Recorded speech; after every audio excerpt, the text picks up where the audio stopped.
Chapter 1, The Waking. I'm sitting in front of a man at a desk. I look around and see that the desk is sitting alone in a spotlight surrounded by darkness. The man is wearing a fine suit, the kind those rich people wear as they walk past me while I beg for change on the street. The kind that the people who were never hungry in their lives wore. "Hello," the man said calmly. "Hi," I reply. I have no idea where I am. "What do you last remember?" the man asked. I was sleeping. It was cold, so cold I thought I was going to die. I reply. "Well, you did, I'm afraid." The man said with a sigh. "What?" I asked in shock. "Yes, you are dead, I'm afraid. I apologize for all the grievances in your past life. Many of the worlds are in a sorry state at the moment. The backlog of reincarnations we have to process is quite significant. We simply don't have the resources to maintain a suitable quality of life for all the souls under our care," the man said, looking quite defeated. "So, what happens now? Do I go to heaven?" I ask, slightly hopeful at the idea. Finally, I won't have to be so hungry that my stomach feels like just a dull ache in my belly. I won't have to worry about freezing to death in the winter, getting robbed, getting stabbed. Unfortunately, the Christians got it wrong, my dear boy. There is no heaven. Although I am quite sure you aren't that familiar with the various religious beliefs of the world, seeing as you were 12 years old when you expired, the man said as he looked down at a file in his hand. "Expired? Like food becoming expired?" I ask. "When you died, my dear boy. The Buddhists got it right, actually. Or at least they were the closest." "Does the word reincarnation ring any bells?" the man asked. It means we get reborn into another life," I say as I feel my heart drop. I may have to suffer through all that I went through all over again. "Well, if you are worrying that you'll end up in your past life's circumstances, don't worry. Your age at the time of your death, plus the pain and suffering you suffered, makes you eligible for one of our compensation packages," the man said as he reached under his desk and pulled out a thick file. "So according to this, you are eligible for the highest grade of compensation, which entitles you to keeping your memories if you so desire, a Class A1 power level body, and a Section B3 3-question preference assessment by the assessing executive. That's me, by the way.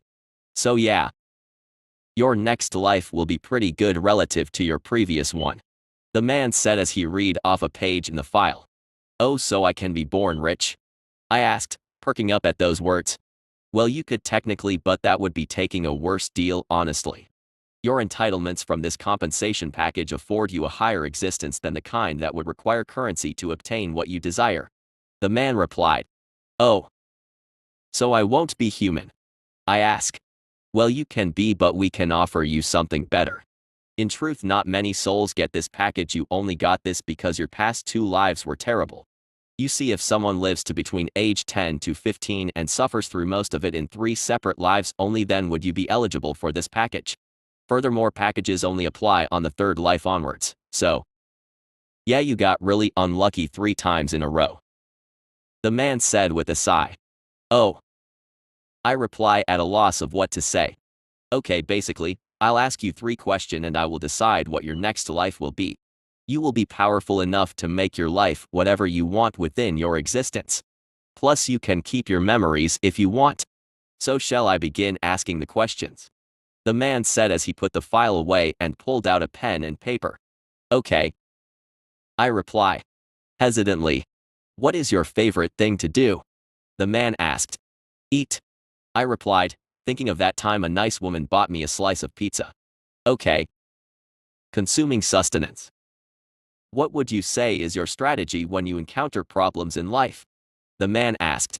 Well, I just try to adjust to the situation and hopefully it doesn't kill me," I reply, thinking of all the times I had to think of strange and odd solutions to my problems. "Okay. Adaptive. Then what would you say is your greatest strength?" the man asked. "I don't like to run from my problems because they always find you eventually. Best to solve them as soon as possible, even if sometimes that takes a long time," I reply. "Okay. Tries to overcome presented crises as much as possible." "All right, that's about it. I think I have the perfect fit for you. So do you want to keep your memories?" the man asked. Yeah, I think so. It would be waste to forget all the lessons I learned. I reply as I remember all the hard lessons I learned in my past life. I would rather not make those mistakes again. Alright, so do you have any final questions before I send you on your way? The man asked. Yeah, what will I be when I reincarnate?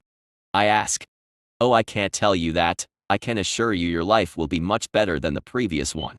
The policy prevents me from disclosing details about the specifics of your next life. But I can tell you that you won't be human. The man said. So I'll be something better. I ask. Yeah, definitely. Humans are a Class C7 body type creature. You will be a Class A1 body type creature. So yes, it's much better. The man said. Okay. I guess I'm ready. I say as I tense silently, praying the reincarnation process won't hurt. Excellent. The man said. The moment the man said that word, the world went black. I tried to get my bearings, but I found I couldn't move. It feels like I'm curled up in a fetal position. This place felt warm. And wet. Oh God. I hope I'm not about to be born. What with this egg? I hear a muffled male voice say. No idea. Hey Elisa, you said this tomb had some good stuff here. Why is there only this weird egg? I hear another male voice ask. I don't know, this map was passed down from my family. I only recently figured out where it led to.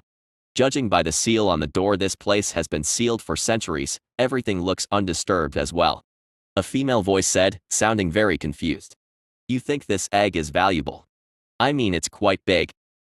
One of the voices said as I felt something tap onto a surface above me. Oh my God. I'm in an egg. Am I a bird? Am I going to be some weird pigeon or something? Hang on, what does this say? I heard another female voice say. Then I feel the area around me shift and I feel this strange pressure around me lessen. Whoa whoa. It's hatching. I hear the first male voice say. Oh gods. I hear one foe the female voices say in horror. Then I feel the shell give way, and I feel my body instinctively thrash and I feel the shell start to break around me. Darkness gave way to light and I landed onto what feels like a stone floor. We need to leave. Now. I hear a female voice shout in fear. What? What is it? I look up just in time to see a man in armor say. He's wearing what looks to be leather armor and he had a simple sword strapped to his belt. He looked to be about in his early 20s. It's a devourer. We need to run. Now. The female voice said. I turned to see a woman standing in front of a stone tablet as she gazed at me in horror.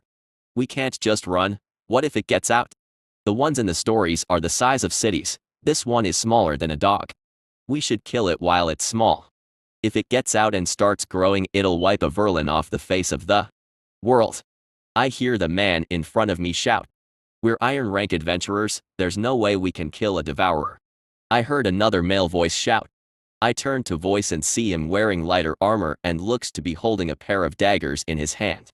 It was then that I noticed that my vision was strange. The colors seemed to be duller and I could see their hearts glowing red and pulsating in their chests. As I looked at those glowing red orbs, I started to feel hungry. Then hit it and see what happens. I heard the woman standing next to the tablet shout in panic. I feel my blood turn cold and I turn back to see the man had drawn his sword. He raised it over his head and was about to swing right at me. Then time seemed to slow and I found myself easily able to dart to the left, dodging strike. It's fast. I heard a woman say and I turned to see her with a bow drawn and aimed right at me. When the arrow flew at me, time seemed to slow again and I easily dodged the arrow. Wait. Stop. I shout at the group. Instantly I saw all of them cover their ears as their faces scrunched up in pain. Fuck. Kill it. I heard the man with the daggers shout. I continued to dodge their attacks. It wasn't that difficult. I was fast, much faster than them. But as I dodged, I started to get more and more hungry. I looked for an exit and saw a doorway, but the stone door seemed to be shut. Well, maybe I could open it. I darted along the ceiling, my strange body easily moving along the inverted surface. I didn't seem to be slowed by gravity at all.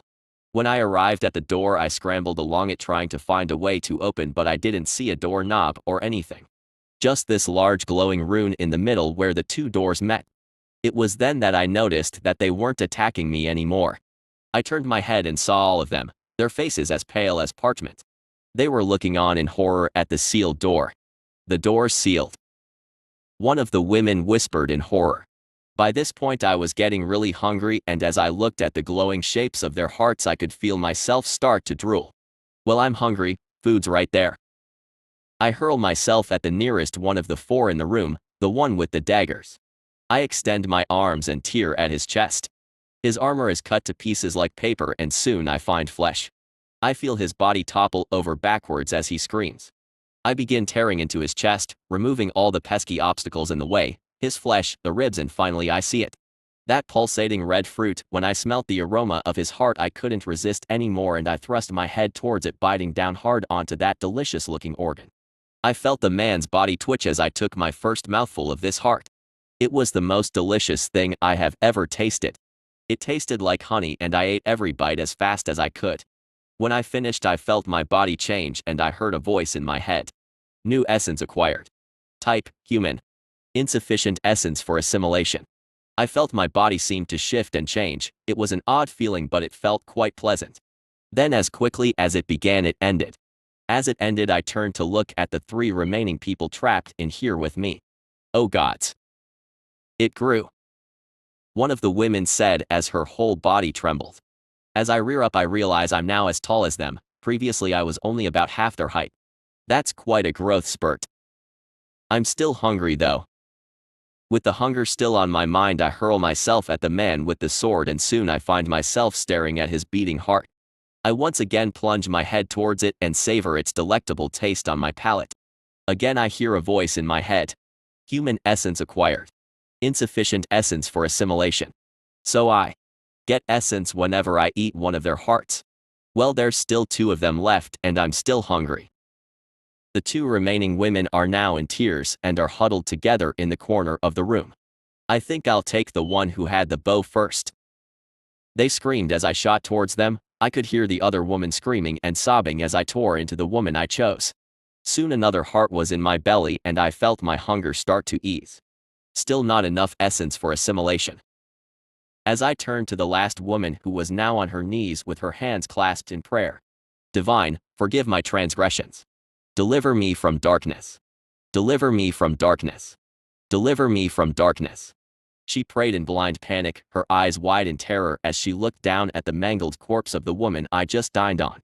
Well, this one wasn't going anywhere, no need to rush. So I reach out and grab her by the front of her clothes, and she screams in blinding terror.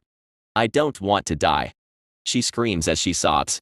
Her words give me pause as it starts to sink in. I just killed these people. I know it's wrong. Yet it doesn't feel wrong. I know it should feel wrong. Odd. I wonder even if I kill her I would still be stuck in this room. She was the one who could read that tablet. I may be able to use her to get out. So I drag her up, and I realize I'm now probably 2.5 meters tall. I pulled her kicking and screaming all the way back to the tablet, and I raised her up. I shove her face towards the tablet. What does it say? I ask. The woman screams as she covers her ears. I guess she can't understand me. I let her go and point at the tablet. Her crying subsided for a moment as she looked at my extended hand and at the tablet.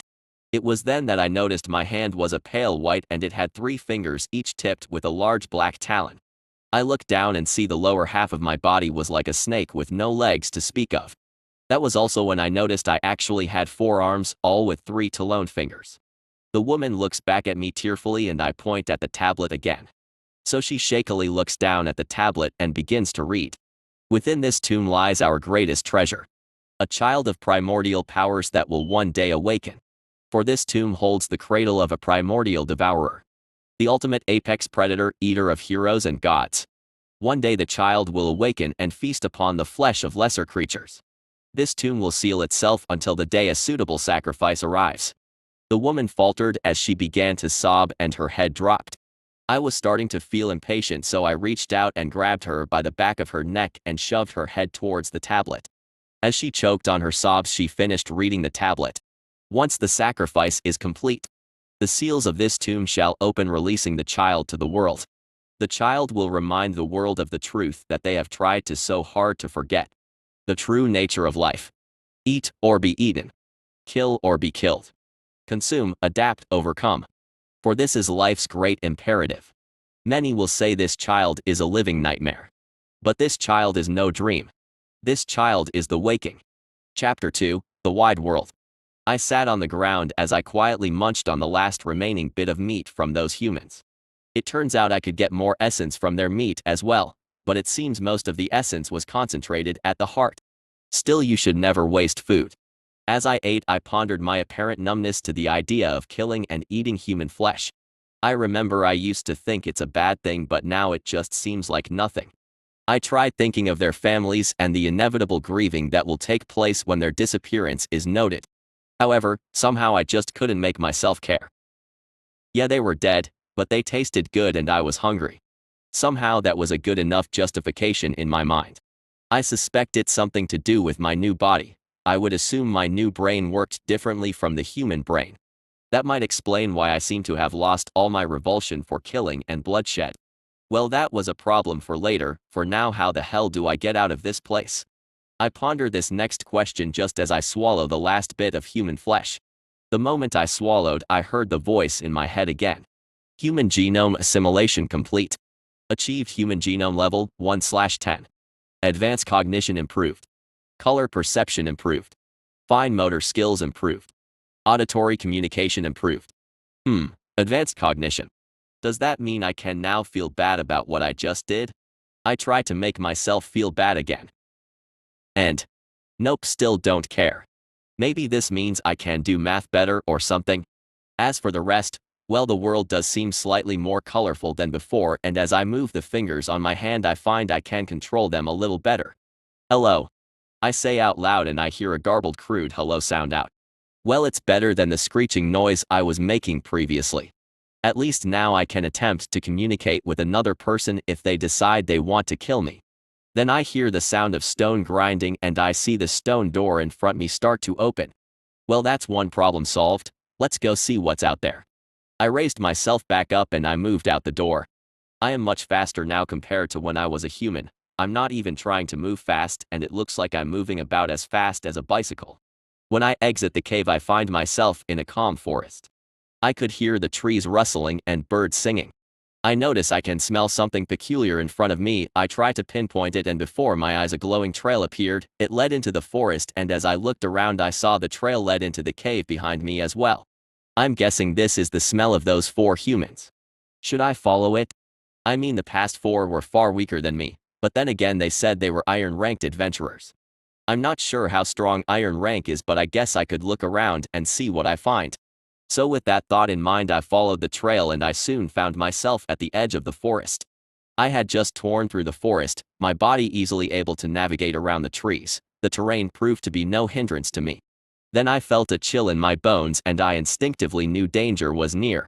I clambered up a tree and faced where I sensed the danger was coming from. I saw a group of 6 humans moving along the road. They were wearing fine armor and I could see they were much better equipped than the 4 I just killed. I knew in my gut I couldn't beat them if we fought, so I just watched as they moved past. We're finally at gold rank. I wonder what's all the fuss about gold rank quests being significantly harder than silver rank quests.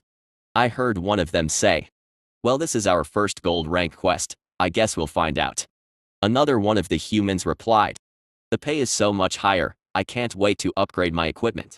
Another one said, I eavesdropped on their conversation as they walked past me and down the road, none the wiser to my presence. So it seems I can't fight gold-ranked adventurers yet. I think it's best I avoid human civilization for now.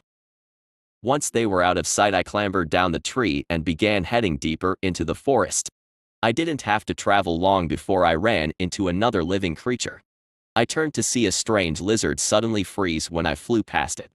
It freezed and its form seemed to disappear before my eyes, but soon a glowing red silhouette appeared. It looks like this one can go invisible. I could use some invisibility. In a flash I was on top of it and I brought my claws right onto its head. I could tell this one wasn't a match for me, and sure enough I splattered its head into the ground with the force of my swing. Once again my senses are assaulted by the sweet aroma of the corpse, so I greedily dug into my latest kill. I went for the heart first and like before it was delicious. New essence acquired. Type, Stalker chameleon. Insufficient essence for assimilation. As I expected, there wasn't enough essence from one of these. If there's one here, I can bet there's more in this forest. I sniffed at the blood left on the ground and I caught its scent. I looked around and saw a trail. I'm not sure if I'll find any more by following this trail, but it's better than hurtling blindly through this forest. I followed the trail for a period of time and I started to sense the trail was getting thicker and thicker. I eventually arrived at the mouth of a cave. From what I could tell, this cave was practically bathed in the scent. I sensed no danger, so I decided to enter to have a look. I got a meter into the cave and immediately met another one that was attempting to leave the cave. It froze and went invisible. Well, it didn't work for the other one and it's definitely not going to work for this one. This time I just lunged at it and tore its head off with my teeth. The stalker chameleon didn't even have time to cry out as I removed its head from its body. Again, I gorged myself on the body, not wasting a single bit of flesh. It seemed like this hunger in my belly was almost insatiable. It didn't bother me. It was more like a mild hunger that one would feel when you want a snack. As I finished up, I heard some strange screeching coming from inside the cave. The screeching was then echoed by several others. I think I may have found a nest. Lucky me. These lizards were strange. They had these scythe-like appendages growing out of their backs. I assumed these were for combat, but I think the lizards could tell I'm much stronger than they were, so they opted to hide. Well, their weakness is a good thing. I really wanted that invisibility ability. I'm not sure how I know that eating them will give me their abilities, but I just do. It's something like common sense to me. I guess it's what most people would call instinct. Well, I'll find out if my instincts are right once I clear this place out. As I continued down the tunnel, I ran into a pair of them. This time they hissed and lunged at me. I guess they realized that I could see them. Well, to me they might as well be moving in slow motion. I slashed one and bit down hard on the other. In that one moment they were both dead. After I ate these two, I heard the voice in my head again. Stalker chameleon assimilation complete. Achieved stalker genome level 1/10. Invisibility acquired. Arm blades acquired. Thermal vision improved. With that, I felt something in my body change. I looked down at my hands and I felt like I could change them somehow. I ran the thought through my mind and I saw my hand transform into a scythe-like blade. My top two arms now looked like the kind of hands a praying mantis would have. This was surprisingly easy. It seems my body instinctively knew what to do. So bearing that in mind, what about invisibility? Before my eyes I saw my hands disappear and my vision switched so I could see a glowing silhouette of my arms. Well, this silhouette would make it easier for me.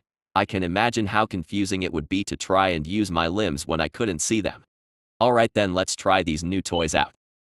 I hurtled down the tunnel and I realized the stalkers couldn't see me. I was quite surprised at that fact. I did get the improved thermal vision, so I assumed they would be able to see me. Maybe my body didn't give off any heat. Well, regardless, this made my job easier. I was able to cut down a stalker with a single swing from one of the arm blades. I decided to clear out the cave before eating any of them. I don't want any to escape. With me moving at top speed, I had the cave cleared out within 15 minutes, which left me with a haul of 10 more corpses to eat and about 24 of their eggs. By the end of my feast, I was at stalker genome level 3 and my arm blades were much stronger than before. I slashed at the rock wall. I found I could easily carve right through it. Well, this is certainly going to be useful. Still, I wasn't full. I could still feel that slight hunger in my belly. I guess trying to remove my hunger would be a pointless task. As I moved to leave, I realized a problem. I'm too big to enter the passageway that leads out of the cave. If only I were a bit smaller. As that thought ran through my mind, I felt my body change, and as I looked down I realized my body just shrunk down. Well, this is awfully convenient. I wonder how small I can go. I tried to shrink my body to the size I was when I first hatched, but I found I couldn't. I could only get down to the size of a man. Previously, after eating all the stalkers, my body was almost 4 meters tall. Now I'm around 2 meters tall. So I guess there is a limit to how much I can shrink. I think I'll stay as small as possible for now. Best to keep a low profile. With that, I activated my invisibility and exited the cave. As soon as I left, I heard the faint sound of screaming. It sounded like a girl's voice. It was coming from the road. Should I check it out? I mean, if I run into some powerful humans, I might just get cut down. I never got a good look at myself in a mirror, but judging from the reactions of the first humans I met, I'm not exactly a cute-looking creature. Still, I don't think humans are that strong overall. Those humans in the tomb looked quite fit, all things considered. Then I heard the scream again. The girl was clearly terrified. I wonder if she is getting attacked by something. Well, I could just go have a look with my invisibility, and if things don't look good, I could always just flee. I mean, I'm really fast. I'm pretty sure your average human can't catch me. Alright, fine, let's do this. I checked to make sure my invisibility was still on and ran, or perhaps slithered at full speed towards the road. As I made my way to the road, I realized that even at full speed I was quite silent. Somehow my body automatically moved in such a way that minimized noise. There was still the sound of leaves being ruffled, but it wasn't loud by any means. Then I reached the road and I saw what was causing all the commotion. I saw a wagon with the horses pulling them, all dead in the dirt. I wonder what horse tastes like. Okay, no, getting distracted. Anyway, as I surveyed the rest of the surroundings, I saw a dead man lying in the dirt. He was rather plump, and judging by his clothes, he seemed rather well off. I mean, I could see his clothes had some fancy patterns sewn in. Not sure if that's normal fashion, but he definitely dressed better than me in past life. On the sides I could see two men laughing. They were wearing a random assortment of armor, and I could see crude weapons in their hands. The girl's screaming was coming from the other side of the wagon. Well, I'm already here and might as well have a better look. Judging by what I can sense, those two armed men pose no threat to me. With that thought in mind, I circled around the wagon and I saw a young woman. She looked to be about in her early 20s. The men had her pinned on the floor and one of them was cutting her clothes off. I know where this is going. In the back of mind, I felt a little bad for the woman. I definitely don't feel as horrified as I should. It was more like I was viewing a mildly unfortunate set of circumstances. Like if someone fell down in the snow or dropped their food or something. These men were probably bandits or something. Is that what these types of people are called? Back in my past life, people called these types of people thugs and thieves. If I recall, bandits were like roving bands of thieves and murderers back in those medieval times. You know what, I'm just going to call them bandits. Anyway, these bandits looked weak too. I could probably take them all by myself. Well, rape is bad and I am hungry. Okay, as far as I know, I'm always hungry, but the point still stands. Rape is bad, me hungry. Well, technically they were going to rape her. They aren't raping her at this moment. They were still cutting her clothes off. Oh well, might as well eat the bandits. Maybe the woman will actually talk to me if I save her. She might even have a mirror so I can get a good look at myself. Girls like mirrors, right? With that thought in mind, I creeped up behind the man that was positioning himself between the woman's legs as he fumbled with his pants. He had no idea I had already opened my mouth and was itching to bite his head off. Then in a flash I bit down hard on his head and I felt his skull cave like a melon. I ripped his head clean off his shoulders. The moment I did, I sensed my invisibility fade, so it looks like my invisibility only persists until I attack someone. The men around all screamed in shock as they saw their fellow's head being removed from his body. I grabbed the headless body and tossed it towards the side against the carriage with enough force to break one of the wheels. I'll eat the rest later. Eat once the meal is prepared. But it's okay to taste test. The rest of the men all shouted as they drew their weapons. What the hell is that? I heard one of them shout. I don't know, kill it. Another screamed in reply. One of the men shot an arrow at me. The arrow hit me in the face and it bounced off like it hit a brick wall.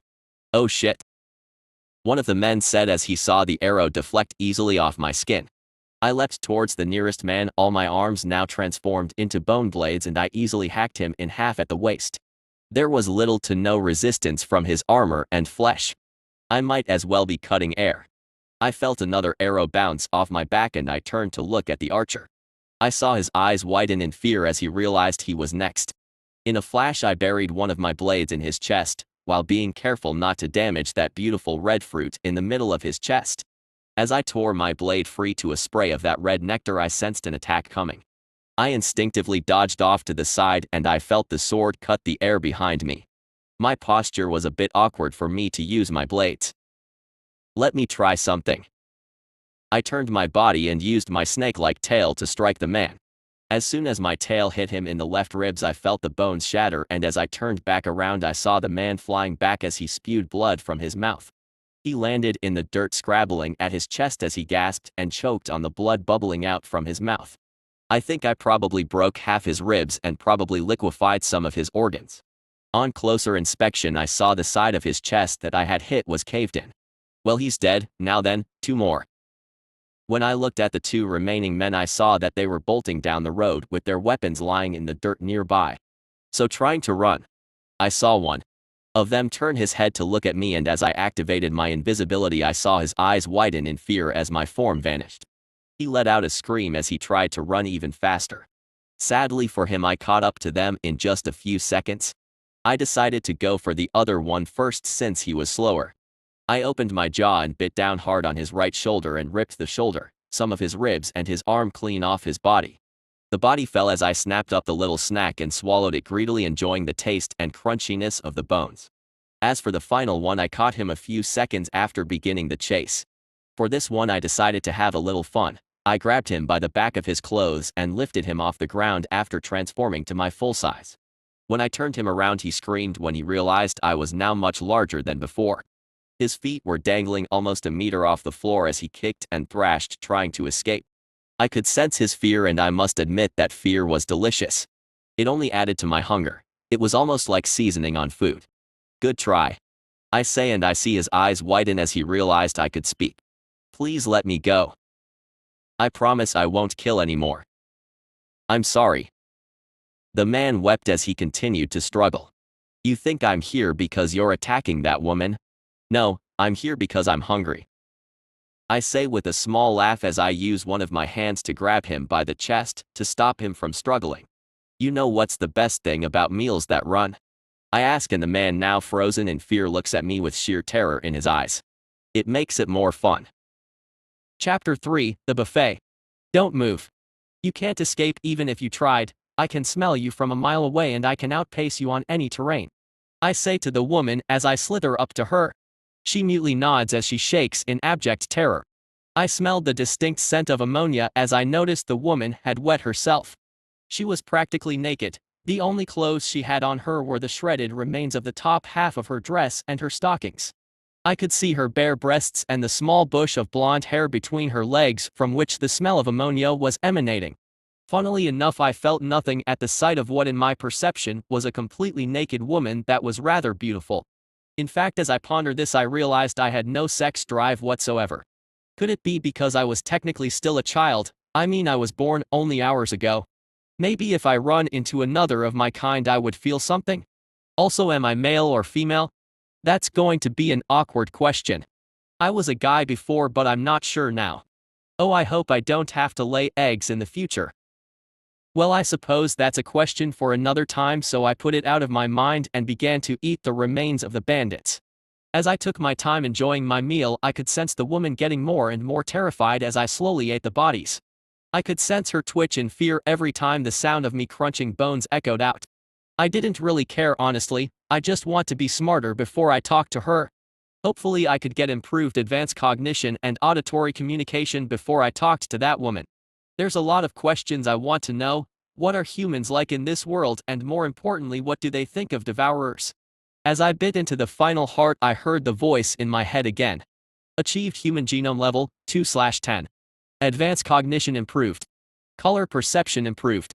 Fine motor skills improved. Auditory communication improved. Human pathogen acquired. Core evolution achieved stage 2. Bone spines acquired. Bone spines can be augmented with pathogen and toxin abilities to improve offensive capabilities. As soon as the voice stopped, I felt my shoulders change. I switched my gaze to my shoulders and saw a row of spikes have appeared. As the spikes appeared, I found, as usual, I instinctively knew how to use them. Now the question was, how accurate were they? I looked at the wagon and focused my eyes on a single point, and I fired one of the spikes. The spike fired from my shoulder and embedded halfway into the wood, only a few centimeters off target. So it's reasonably accurate. Well, that's good enough for now. With that, I turned and slithered over to the woman as I finished up the rest of the corpse I was munching on. When I arrived at the woman, she let out a whimper as she raised her hands up in a show of submission. I have some questions, I say, and I realize my voice is now smoother. It still sounded weird, but at least it didn't sound like a toddler trying to talk anymore. What questions? The woman asks shakily. First things first, do you have a mirror? I ask and I see her eyes widen slightly in confusion. I do. In the wagon. The woman replied. With that reply I nodded in the direction of the wagon and she got the message. She shakily stood up as she instinctively tried to cover herself before realizing it was quite pointless in front of a creature like me. She walked shakily over the wagon and fumbled through the contents of the wagon. Eventually she took out a mirror about the size of the mirrors they use in barber shops. Point it towards me. I say and she obeys as she faces the mirror towards me. I could tell she was trying her best to keep the mirror steady. What I saw was surprising too. Say the least. My face was dome-like and completely smooth.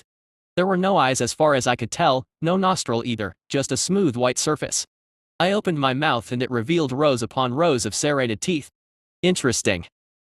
I say and I see my mouth move as I speak. I think I know why I sound weird. I don't look like I have lips.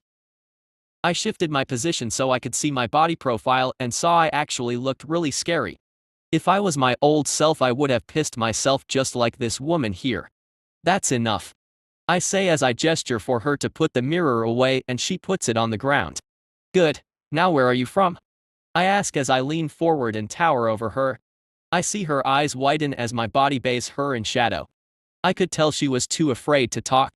I could have backed off to calm her down but honestly I was lazy. Plus I had a better idea, I shot one of my spines right next to her feet. She screamed as she jumped away from the spike that was now embedded into the grass. Answer. I growl trying to make my voice as threatening as possible. The only reason you aren't dead is that I have questions and that I find you mildly amusing.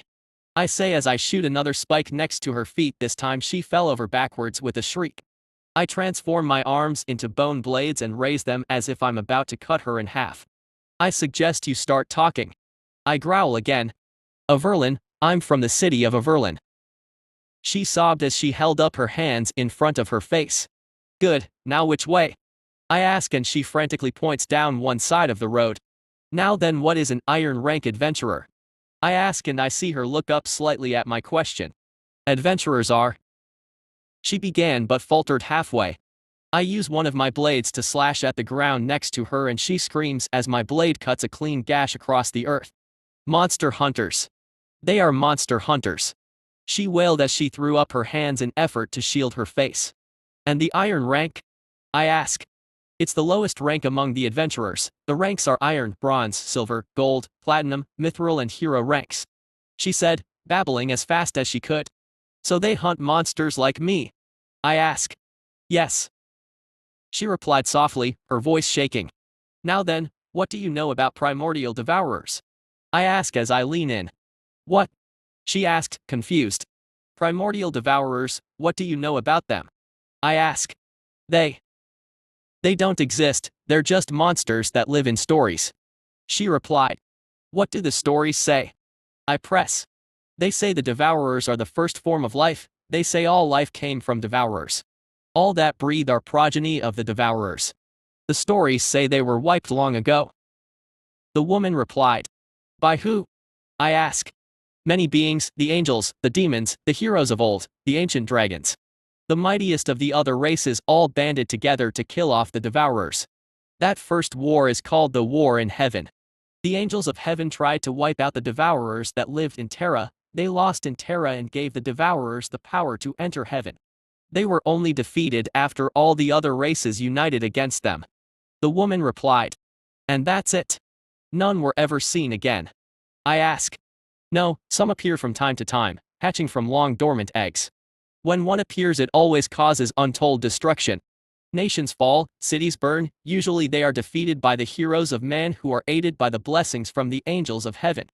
The woman replied. What would happen if another devourer appears? I ask, this perhaps was the most important question.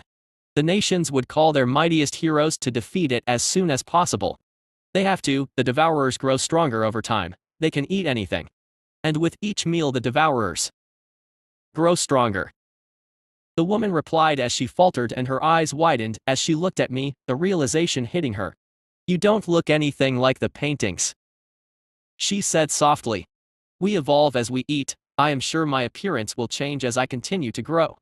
I replied. You aren't going to let me go, are you? The woman said, her voice trembling. If you let me go, I might go back and tell everyone. Then the nations will send their heroes to hunt you down. She said, her voice barely a whisper. Smart one, aren't you? I reply as I bare my teeth. Well, it looks like this discussion is over, chow time. Wait. May I have a last request? The woman said shakily. What? I ask as I look at her. Could you make it painless? And do the deed from behind. I don't want to see it happen. The woman said as tears flowed down her face. All right. Turn around. I say, and she shakily turns around. She kneels with her back to me and I see her look up at the sky. I could sense her breathing picking up speed. She knows she's about to die and she is terrified. Well, they say being raped is a fate worse than death. Not sure how true that is. I say as I raise one of my blades. Yes, I suppose it is good I remained pure to the end. The woman said, choking back a sob as she lowered her head in resignation. Farewell. I say as I bring my blade down and pierce her through the back of her head. The blade goes clean through and her body goes limp. A quick death, simple, painless. Well, so much for that. Funnily enough, I felt a little bad for her. I guess this is the advanced cognition talking. Still, there was no guilt. I just felt it was a little unfortunate that I had to kill her. Oh well, whatever. I bit down onto her torso with the dismissal of that momentary thought and enjoyed the sweet taste of her heart along with the rest of her body. After that I ate the woman's husband? Father? Brother? Whatever, he's food now. As I ate the horses, I heard the voice in my head again. Equus essence acquired. Insufficient essence for assimilation. I wonder what the horse essence will give me. Well, that was a fruitful discussion and a nice meal. What now? With that thought in mind, I looked around and I saw the bandits' trail leading into the forest. I wonder. Don't bandits usually have a camp? Would there be more of them? Well, I have no pity for these types of people. To be fair, I have no real pity for anything. Still, these were criminals and the human part of me still disliked them. Besides, who's going to miss a few dead bandits? I let out a small chuckle as I turned and began following the trail. The trail was quite thick and honestly it smelled quite unpleasant. I don't think those guys bathed very often. Proper hygiene is probably an abstract concept to them. I wound my way through the forest and followed the trail and I soon found a narrow path. I think this is the path the bandits took. Then I sensed movement ahead and carefully moved off the path while making sure I made as little noise as possible. What do you think is taking them so long? I heard a voice say as a pair of men appeared walking along the trail. Do know, maybe they found a pretty girl or something and are having their way with her. The other man replied. They were wearing roughly the same gear as the bandits from before. Same beat-up armor and weapons, and the same unwashed scent. Selfish bastards, probably going to have their fun first before dragging her back and let us have the sloppy seconds. The first man said. I hope Boris doesn't kill her. Remember when he killed the one before we got her back? The second man asked. Yeah, I don't know why he likes to choke them as he does his thing. That one was pretty and young too. The boss knocked 2 of his teeth out for it later. The first man said with a laugh. Oh haha, yeah, I remember that. He was talking like some village idiot for a week. Well, the boss does like the young ones. The second man replied with a chortle. Yeah, that one probably still hadn't even had her first blood yet. She barely had any hair on her. Big mistake, Boris, big mistake. The first man said with a laugh. All the while they were talking, I was maneuvering behind them, my blades drawn. Their conversation was honestly vaguely disgusting. Looks like that bandit leader's a pedophile. Well, there's going to be one less pedophile in this world soon. Once I was in a good position, I slashed at the neck of the second man that was following the first one. He was immediately relieved of his head and I saw my body exit invisibility as his headless body fell forward with a thump. The other man yelped as he turned around just in time for me to pepper him with bone spines laced with human pathogen. He staggered back as he looked down in shock at the 6 spines in his chest. Then his eyes turned bloodshot and trickles of blood began flowing down his nose. He gasped as he fell over backwards.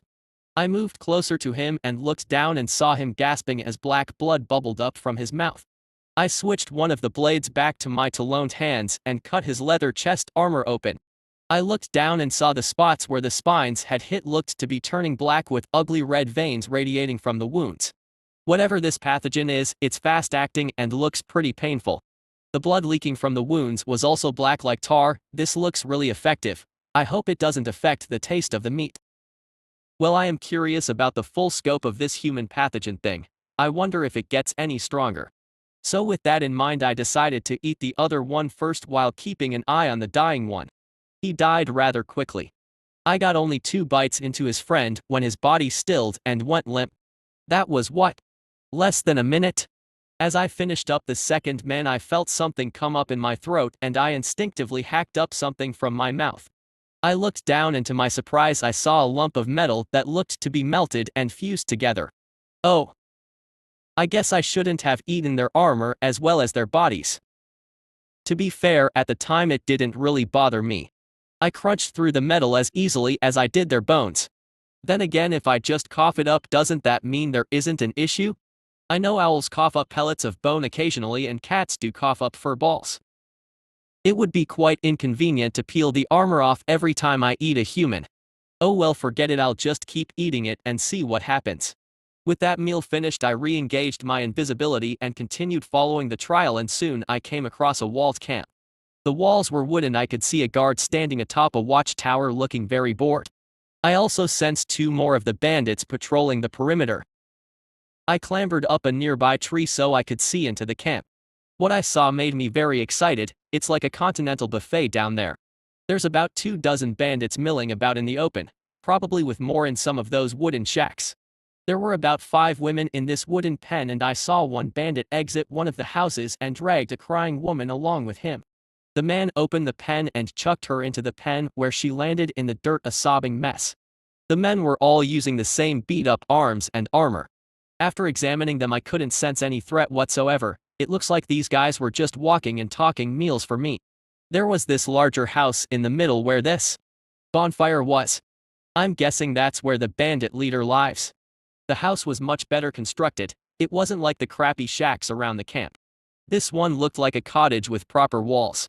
There were other creatures as well. I saw attack dogs, horses, and this large bear thing. That one looks interesting. Well. Dinner is served. Chapter 4, Evolving a Conscience. I snuck back down the tree and shrunk my body. I'll take out the 2 patrolling on the perimeter first. I don't want them to run the moment I start wreaking havoc. My plan is to pick off as many of them as possible without the rest finding out. I'm not that worried that they will overwhelm me. I just don't want to deal with 10 people scattering in different directions. Once I reached the 2 men, I waited until the pair were in a spot on their patrol where no one could see them. In one slash I decapitated the pair of them. I'm still about 2 meters tall at my smallest. It looks like my growth is slowing down, probably because the prey wasn't that big relative to my full size. After taking care of these 2, I grew a little larger so I can scarf their bodies down faster.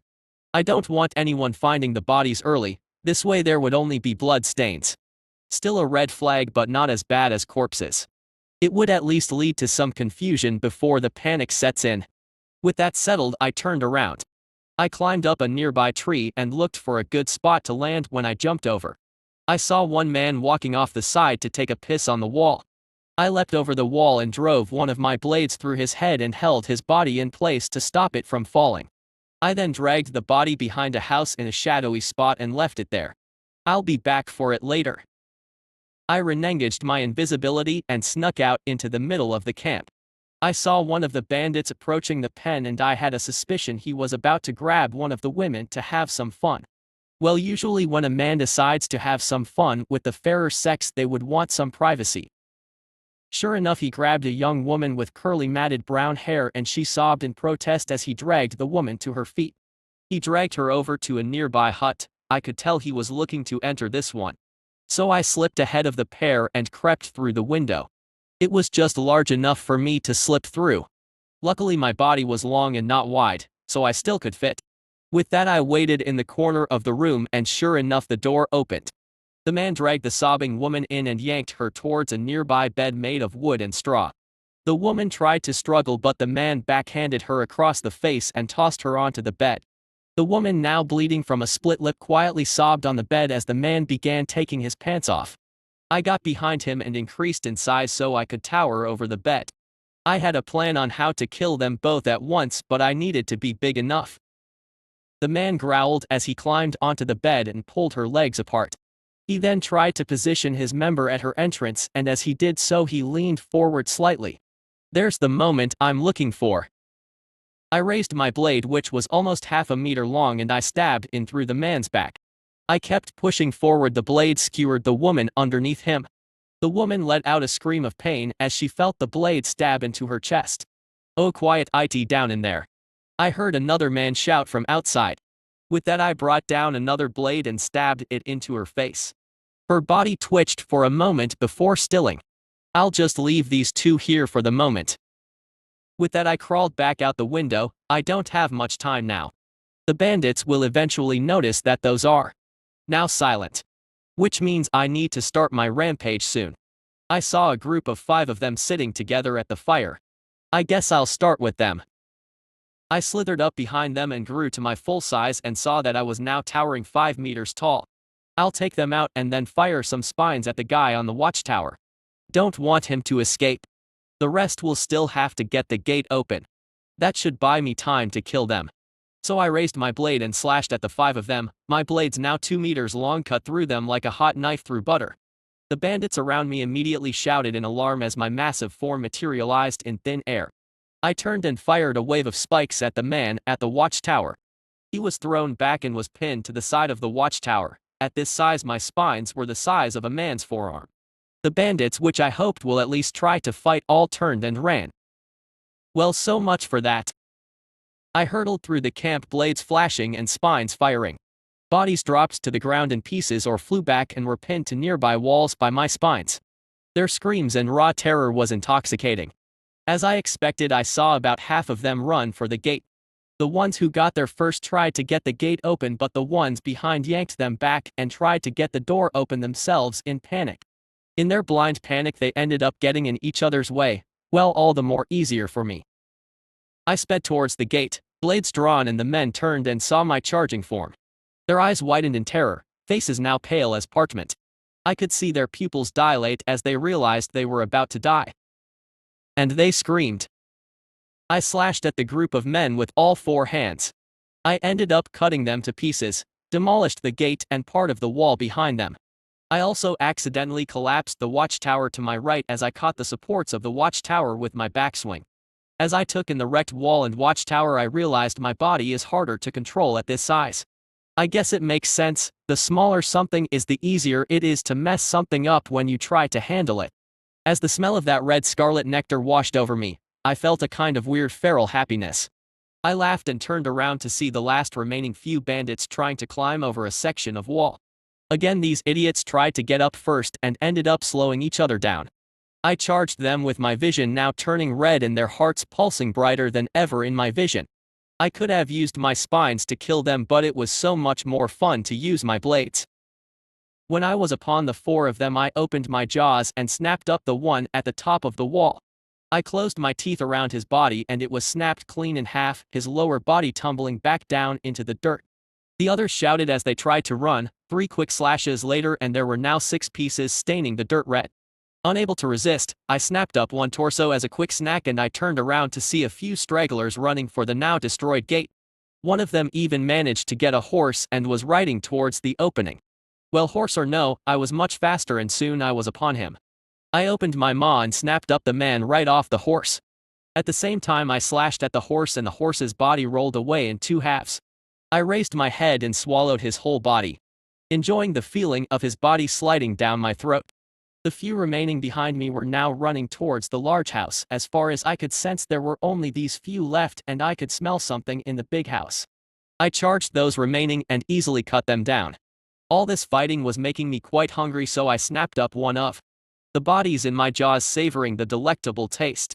With that, I looked around and saw no more bandits. I turned and saw the women all cowering in their pen, the scent of ammonia thick around them like a miasma. Well, they weren't going anywhere. That just leaves the house. I switched my blades back to my claws and I tore the wall open, not bothering to shrink down to go through the door. When I entered the room, the whole place reeked of someone's scent. I saw on the bed there was a girl's legs spread and splayed on the bed. I noted she looked the youngest amongst all the women. She had a smaller frame and a childlike face, her breasts were also small with an overall petite appearance. I guess the bandit leader couldn't actually get his hands on any kids, so he settled for the next best thing. I realized the smell was emanating from between her legs, and as I got close I realized the bandit leader had just probably finished up when I started to attack. The girl was still panting and her eyes were rolled up into her head. His leftovers looked fresh. Now that left the real question, where the hell was he? Then I saw a trail leading out the window. Ah! So he ran. I turned and smashed my way through the wall and saw the trail went over the nearby wall. Well, he had only two choices, honestly. He could die in that room. Or he could die running. With that thought and a laugh I smashed through the wood wall, the logs that made up the wall splintering like a bunch of toothpicks. I looked to the trail and I could see a figure sprinting away from the camp. Now this is much more fun. I instinctively let out a roar and started chasing him. In just a few seconds I have obliterated whatever pathetic lead he could muster on his puny legs. He turned and screamed just as I opened my maw and closed it around him. The last thing he saw was my teeth as I snatched him up and tore him in half. Leader or no, he dies all the same. With the hunt over and as I devoured the bandit leader's other half, I felt the elation of the hunt start to fade and my vision started to lose its red tinge. Gradually I felt my mind clear and I realized I lost control a little there. Is this what they call a feeding frenzy? Like when sharks smell a drop of blood in the water or something? This is a little scary. I guess I'll figure this out later. I still had a feast and few loose ends to tie up back at the camp. When I got back to the camp I spotted the women in the pen had escaped and they were standing in the middle of the camp. They froze when they saw me, their eyes filling with fear. Well, I had no intention of allowing them to walk away. If they left and told someone about me, then I think I will have to deal with more than just bandits. One of the women ran forward and picked up one of the fallen swords of the bandits. She scrambled to raise the sword and I smiled. This was quite the sight. This woman was stark naked, covered in filth, and her sword was shaking like a leaf in the wind.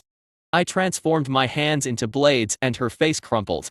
The sword fell down to the earth listlessly and I saw whatever faint desperate hope in her eyes shatter into 1,000 pieces. The woman looked down at the sword then raised it again.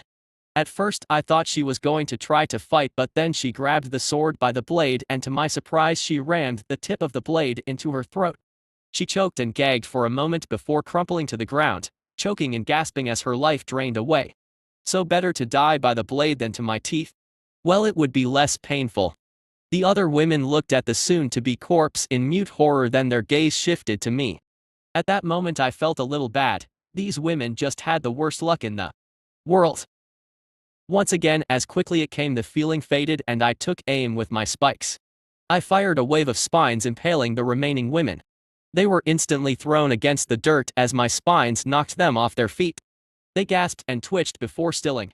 I saw one give me one last look of terror before her eyes softened and the light left her eyes. Again I was struck with that slightly bad feeling. I guess this is just the vestiges of my old self. I wonder if this is because I'm eating humans and getting improved advanced cognition. I doubt I will fully sympathize with humans. My mind just seemed too attracted to the idea of killing and eating for me to realistically abstain from killing humans. I may end up preferring other prey, but I somehow just knew I would never be above killing them. I then turned away from the sight of the dead women and I looked around and saw there were still some horses struggling against the ropes that tied them to nearby posts. I fired another wave of spines and the horses all collapsed, their bodies covered in my spines. That leaves this weird bear thing. It was quite large and it was horned. Odd-looking creature, it was terrified, I could see in its eyes. It was backed against the back of its iron cage and it was shaking. Its fur was brown like a normal bear. If you ignore the horns and its size it would pass for a normal bear. Well, let's see what it gives me. I slashed at the cage and the crude iron was cut through like paper. I swapped two of my blades back into Talon's hands and pulled the cage apart. I then brought my blade down, skewering the bear against the floor. I grabbed it, bringing it up to my mouth and began to eat it, fur, horns and all. I just tore into it like it was a baked potato or something. After I finished I heard the voice again. Ursus cornutum essence acquired. Insufficient essence for assimilation. Well, I guess I need a few more of those. I then went on to the horses after I ate the second last horse. I heard the voice in my head again. Achieved equus genome level 1/10. Muscle strength improved. Bone density improved. Well, those were pretty boring upgrades. Then again, I guess horses were boring. After I finished up the horses, I moved on to the human corpses. This time there were more than 30 bodies for me to eat. So I was sure I would get another genome upgrade. I got halfway through the bodies when I heard the voice sound off in my head. Achieved human genome level 3/10. Advanced cognition improved. Color perception improved. Fine motor skills improved. Auditory communication improved. Okay, so more of the same, pretty boring. When I finished the rest of the bodies, nothing else happened. It looks like the requirements for upgrades increase as the stages go up. I guess for stage 10 I'll have to eat a whole city or something. That'll take a while. Would that be even worth the effort? I mean, that would probably take days. Or maybe stronger humans are worth more? Like those gold-ranked adventures. Well, I'll find out if that's true at some point. I mean, the plan doesn't change. I just have to keep eating them. That leaves one last thing, the unconscious girl in the house. I didn't sense any movement in the house the entire time I was eating. I guess she's out cold. Well, I might as well finish her off and move on. Judging by the sky, it's going to be night soon. I guess soon I'll be a day old. Feels like more has happened today than my entire past life. I wonder what my life will be like in this world. Will I just live alone? Maybe I'll make some friends. I have a feeling this life will be quite lonely. Wait. Did I just think about being lonely and having friends? Is this the advanced cognition talking? Well, I do have a way to test this.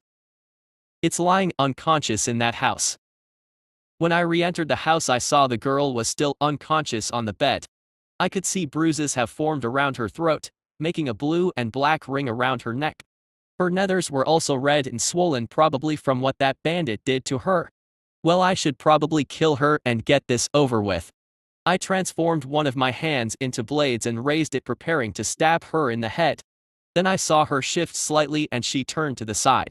Her eyes scrunched together and she curled up into a fetal position. I could tell her eyes were darting around under her closed eyelids. It looks like she's having a nightmare. Then I saw tears flow out from under her eyelids. Again, I felt bad for her. This time the feeling was stronger. Crap, looks like my suspicions were right. Eating humans makes me grow a conscience. This is quite ironic. I get the ability to feel guilty about killing humans by eating humans. To be fair, she was unconscious the moment I found her. I think that bandit lord probably choked her out while he was defiling her. She won't know what I am, she'll just wake up to this destroyed camp. I don't really have a reason to kill her. If she saw me, then I know I can easily kill her because she'll put me in danger. But now, she's no threat to me, and I don't really want to keep eating humans. The last thing I want now is a full-blown conscience. I mean, even now what I feel isn't exactly pity, it's more like I feel it would be a pointless kill. Like, why kill her? There's not much reason for it. She's so small she probably won't make a dent in my growth. If I keep eating humans, this feeling bad thing is going to get worse, so I don't think I want to eat her because of that. So what? I just kill her and leave her corpse here? What's the point in that? With a sigh, I turned my blade into my taloned hands and turned away. At the opening, I turned back to take one last look at her and pondered how this is the first living thing I let live so far. For better or worse, I'm smarter now and not some dumb, ferocious monster. Being smart is good, right? When I really need it, I will be able to better strategize. I took a final look at the quietly crying girl on the bed and muttered one last thing. Good luck. Chapter 5, The Work of the Beast. Lily stirred as she blinked the sleep from her eyes. She sat up and winced as she felt a stinging pain from between her legs. Her whole body ached and the area around her neck felt so sore she could barely move her head. She sat up from the bed and looked up. Her eyes widened and her mouth fell open in shock as she beheld the gaping hole in the wall. She looked around the room and saw there was another hole in the side of the wall. She could see from the hole the camp was wrecked and the gate was almost completely destroyed. The watchtower was now a pile of rubble and part of the wall was also destroyed. Did the camp get attacked? Were there rescuers? A search party from Averlin? But then why was she still here? Did they leave her behind? The last thing she remembered was that foul creature's hand around her neck and his rod inside her. She looked off to the side and saw the body-length mirror the brute stole from some poor merchant weeks ago. She staggered to her feet trying to ignore the searing pain in her nethers and neck. Lily got a few steps forward and collapsed onto the floor. She looked up and saw her haggard reflection in the knocked-over mirror. Her dead eyes, matted hair and an ugly ring of purple around her neck reflected in the cracked surface. With a groan she tried to get to her feet again and this time she managed to walk. She staggered over to the massive hole where the door used to be.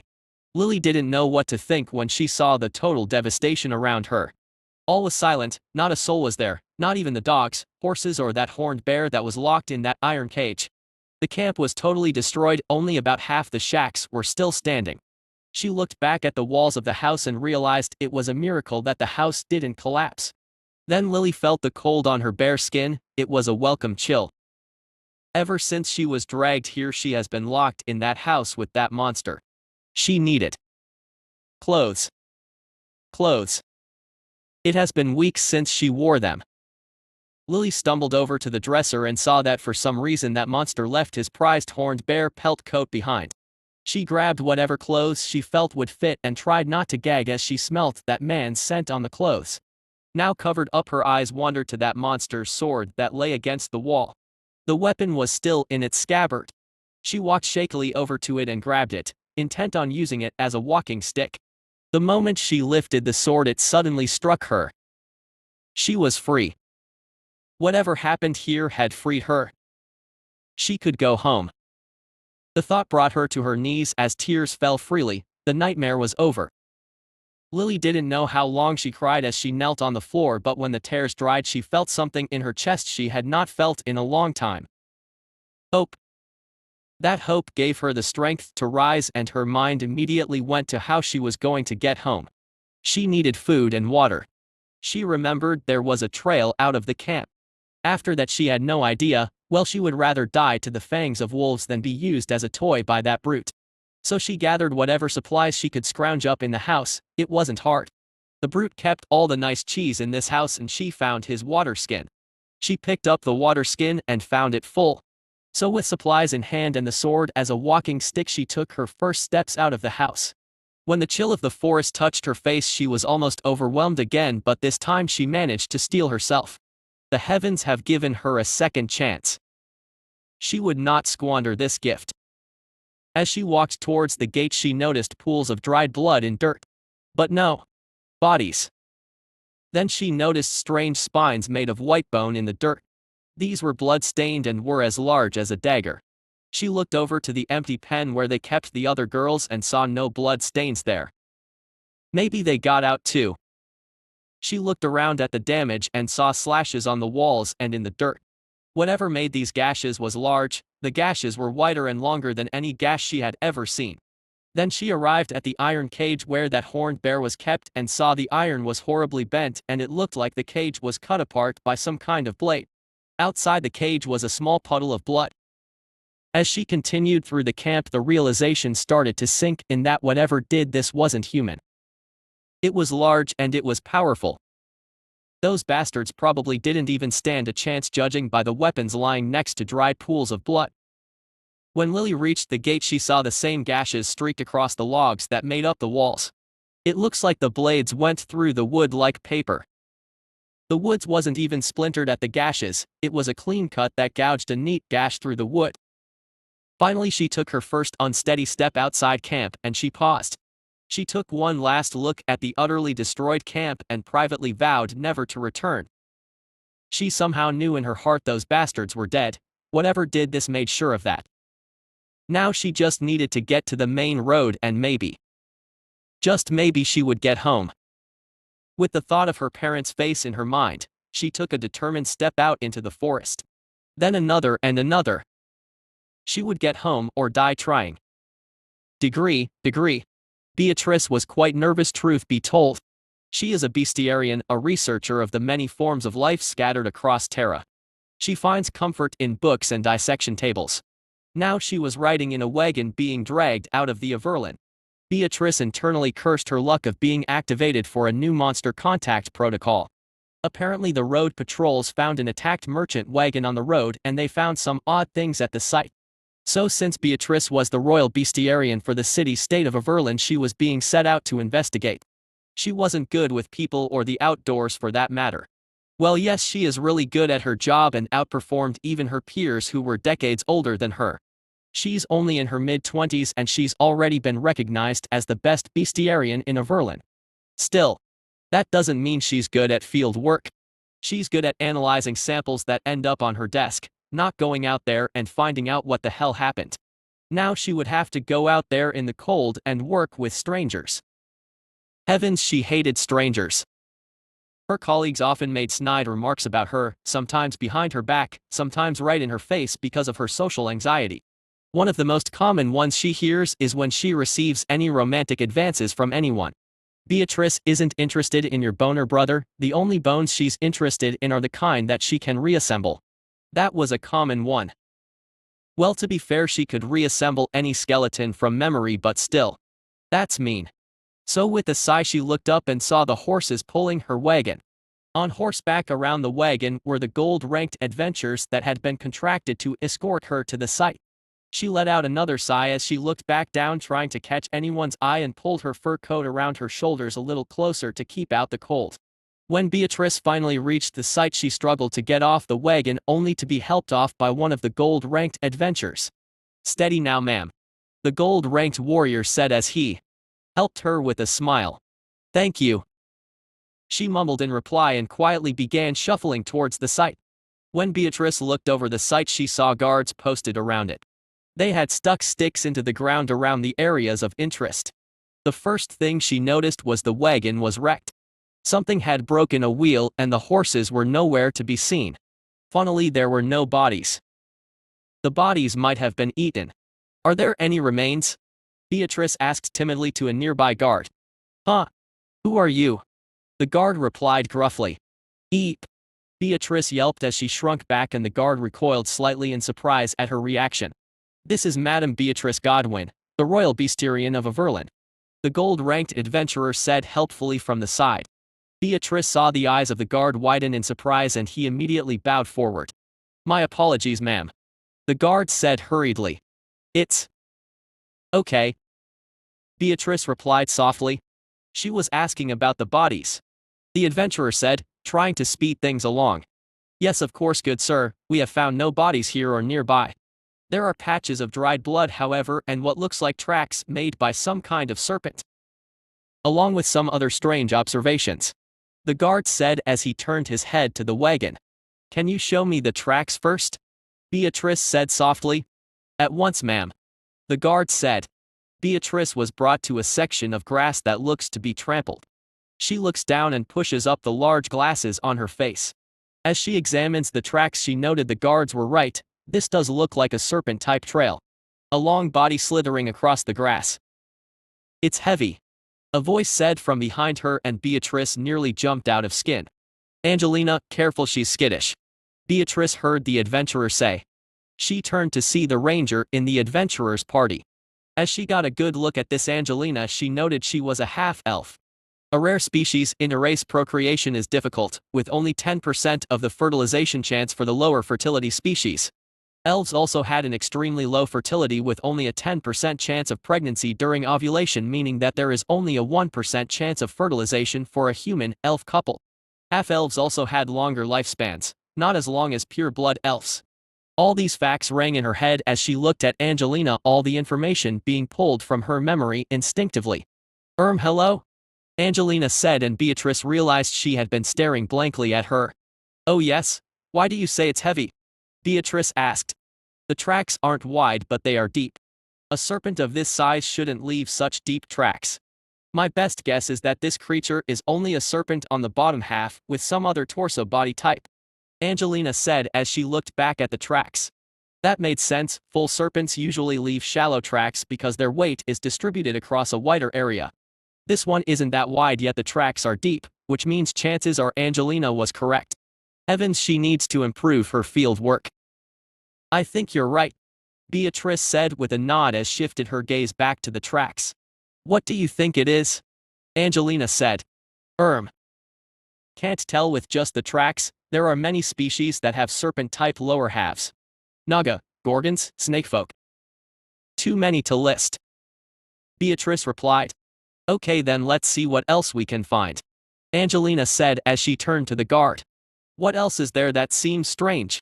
Beatrice asked tentatively at the guard. The thing that stands out the most would be this, the guard said as his voice grew troubled. Beatrice was brought over to the wagon and she spotted a white protrusion in the wood. Closer inspection revealed that it was some kind of bone spine. It must have been propelled at great force for it to be embedded so deeply in the wood. We haven't touched it, we were afraid it's poisoned, the guard said. Yes, it might be, but first I need to remove it from the wood. Hang on, Beatrice said as she reached for a tool on her belt. She pulled out a set of pliers and she used it to grasp the end spine. She tried pulling but it didn't even budge. She tired again, groaning, but still nothing. Need a hand? Angelina asked. Yes, please, Beatrice said in response as she panted. Angelina took the pliers and pulled, again it didn't budge. Damn, this thing is stuck hard, Angelina said as she pulled again, this time harder, but still the spine didn't budge. Let me try, the adventurer said. Sure thing, Gregor. Be careful you don't break it, Angelina said as she handed him the pliers. Gregor looked to be the party's warrior. He wore fine plate armor and looked to be quite strong. He grabbed the pliers and pulled, again it didn't budge. Heavens, this thing is stuck hard, Gregor said as he pulled again, and this time he got it out. But he took the wood with it. Oh, you know, Angelina said with a sigh at the sight of the destroyed side of the wagon. It's not broken though. Tough little thing, Gregor said as he looked down at the spine held in the pliers. Let me see, Beatrice said. Beatrice took the pliers and flipped down a magnifying lens built into her hat. A magic light on her hat came on and shined a light onto the spine. As Beatrice examined, she realized she didn't recognize this kind of spine. It was definitely an interesting spine. It had hooks running along the edge to make it harder to pull out. And there looked to be small holes running along the edge of the spine. Poison holes. This spine is supposed to inject poison into the target. I don't recognize this type of spine, Beatrice said as she looked away from it. I guess you should take it back and maybe see if you can find anything in your archives, Angelina suggested. Yes, that would be best, Beatrice said as she took out her pouch and carefully placed it in. The moment she let go and the spine fell, it cut straight through the bottom of the pouch and dropped out. The spine landed a centimeter away from her foot and embedded into the ground. Everyone froze at the sight of the spine now embedded in the ground so close to impaling her feet. Okay. That was close, Angelina said. You got a better pouch, Gregor suggested softly from the side. That's my best one. It's demi-griff leather, Beatrice replied softly, now feeling quite shaken. Demi-griff leather was an extremely tough leather. It was so tough, in fact, it was favored for its use as armor used by high-ranking adventurers. Damn, Angelina said softly. Could you break off a piece of wood? Beatrice said. After a piece of wood was obtained, Beatrice dropped the spine onto it and it was once again embedded into the wood, though this time not as deeply. She carefully placed the piece of wood at the back of the wagon and headed back to the site. Okay, what else? Angelina asked as she looked at the guards. There's patches of dried blood scattered about. Some of them had weapons next to them, the guard said. What weapons? Gregor asked. This is one of them, the guard said as he walked over next to the wagon and picked up something wrapped in cloth. He unfurled the wrapping and handed a beat-up sword to Gregor. Gregor paused as he examined the sword. This is pretty crap gear. My best guess would be the type of weapons used by bandits, Gregor said. That was our guess as well, the guard said. There are 2 more patches of blood further away. The trail leads to patches of blood, the guard said. So the bandits attacked this wagon. It looks like a merchant wagon. Then the bandits were attacked by this monster, Beatrice said as she analyzed the information. Yeah, the 2 patches of blood further away were found without weapons.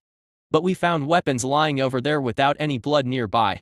We assumed the bandits dropped their weapons and ran. They didn't get far, only about 10 meters that way. The guard said as he pointed into the distance. There is something else. The guard said. Beatrice asked. We found this lying in the grass. The guard said as he reached down and picked up a mirror. A mirror.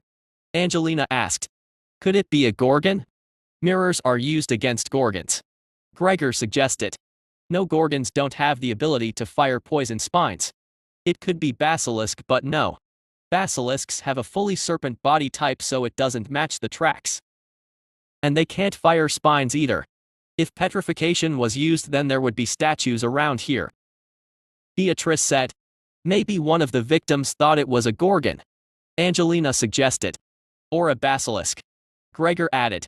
No way some merchant or bandit will be able to tell a giant snake is a basilisk, most likely they thought it's a gorgon. The snake hair is a dead giveaway. Angelina replied. True. Gregor said as he cupped his chin. There is one last thing. The guard said. Which is? Angelina asked. This here. The guard said as he walked over to an area marked by sticks. Beatrice walked over and saw there were spines here as well, embedded in the earth. What's more, there was this long gash in the earth and a splatter of dried blood in the dirt. That looks like a blade slash. Gregor said. What the hell is this thing? Looks like a gorgon, a serpent's lower half. It's big, it can fire spines, and now it has blades. Angelina said in bewilderment. Beatrice cupped her chin and tried to put the pieces together. Looks like a gorgon or some other creature that uses petrification. Serpent lower body. Rather large. Probably larger than a man. Poison bone spines that can be fired at high speed. Blades. Probably ate the bodies, which is why none are here. Definitely faster than a man since those bandits were caught quickly. Nothing matches all of these. Halt! Beatrice heard a guard shout. The group turned to see a group of guards with their weapons drawn facing the forest. Then she saw a woman staggering out of the trees. She was wearing a fur coat and using a sword as a walking stick. She got 2 steps onto the road and fell onto the ground. Help me! The woman croaked out. What the hell? Gregor said as he rushed over. Beatrice stood up and followed behind the rest, and when she got close she saw this woman looked to be in bad shape. When the woman looked up from the ground she saw a ring of ugly black bruises around her neck. Whoa, I think she's been choked out. Angelina said. Where are you from? Gregor asked. Escaped from a bandit camp. Lost in the forest. 2 days. The woman replied weakly. Bandit camp. Gregor said as he turned to look at Angelina, who gave him a look. Yo Philly, get over here. Gregor shouted, and the party's priest ran over. Heal her up, will you? Gregor said. Once healed, the woman sighed in relief as her bruises faded. What happened? Angelina asked. I woke up after being. The woman faltered as she bit her lip. Woke up. Angelina pressed. I woke up on the bed. After the leader of the bandits defiled me. The camp was destroyed by something. Something large. The woman said shakily. No bodies. Angelina asked as she raised a brow. The woman looked at her suddenly at those words. No. How did you know? The woman asked. Same thing behind me. Come with me for a moment. I want to see if you recognize something. Angelina said as she helped the woman to her feet. The woman was brought to the wagon, and when Angelina showed her the bone spine, the woman's eyes widened in recognition. You've seen this before. Angelina stated. Yes. But. The woman replied. But. Angelina pressed. The ones I saw were larger, much larger. The woman said. How much larger? Angelina asked. The ones I saw were about as long as my forearm. The woman said. At those words Beatrice's eyes widened. The spines here were only about 15 centimeters long. This site is still quite fresh. The attack happened only a few days ago. No creature can grow this fast, which means there's more than one.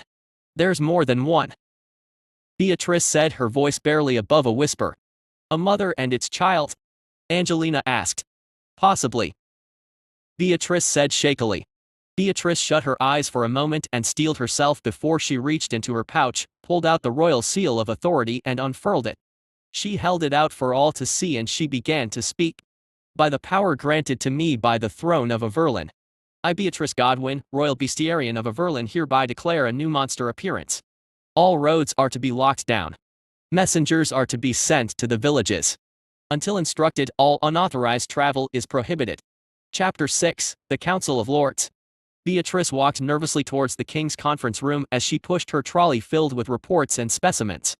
The past 2 days were absolute chaos. According to protocol, guards and iron to silver ranked adventurers were supposed to make quick forays into forests to gather information. Honestly, Beatrice had many misgivings with this part of the protocol. It was basically trading lives in the hopes of information.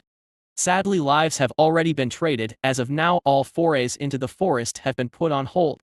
So far, 5 guard squads of 5 men each, 2 iron-ranked adventurer teams, 1 bronze-rank adventurer team and 1 silver-rank adventurer team have vanished. That brings the death toll to 53, not counting the bandits and the attacked civilians. There were other concerning news as well. She would have to report all of this to the powerful men and women of Averlin. To say Beatrice was nervous would be grievous understatement. When Beatrice arrived at the door of the conference room, she took a deep breath to calm her racing heart. "You can do this," Beatrice muttered to herself as her assistants all gave her a funny look. "Okay," Beatrice said to herself as she motioned for one of her assistants to open the door. "Ah, Madam Beatrice, I hope you have prepared something that will help us with this situation," Lord Averlin said as he pinched the bridge of his nose. This city-state is ruled by House Averlin. Their family is known for their fair skin and flaming red hair. Their eyes were also special, with their irises looking like pairs of rubies in their eye sockets. Beatrice could see the crown prince sitting to the king's right, with his younger sister sitting to the king's left. The king once had an eldest daughter, but she died of a mysterious illness years ago. So now he was left with 2 children. "I have some things to report, but I am not sure if I have anything that will help find this new monster," Beatrice replied shakily. "Just report them then, Madam Beatrice. We will see what we can do with whatever information you have," Lord Averlin said with a sigh. "Yes. As all of you are aware, we have lost some men in an attempt to find the new monsters. Not only that, thus far we have been unable to locate the bandit camp from which," Beatrice said as she looked down at one of the reports. "Mrs. Lillian Jespot, she was lost for 2 days, so she is of little help in locating the camp. 2 teams of silver-ranked adventurers sent out to locate the camp. Thus far only 1 has returned. At first I thought I could use the directions of the disappeared teams to narrow down a search area for either the bandit camp or the location of the monster, but the disappearances appear to be happening in almost every general direction. As a result, I have determined chances are the monsters are either scattered in different locations or they are moving through the forest extremely rapidly.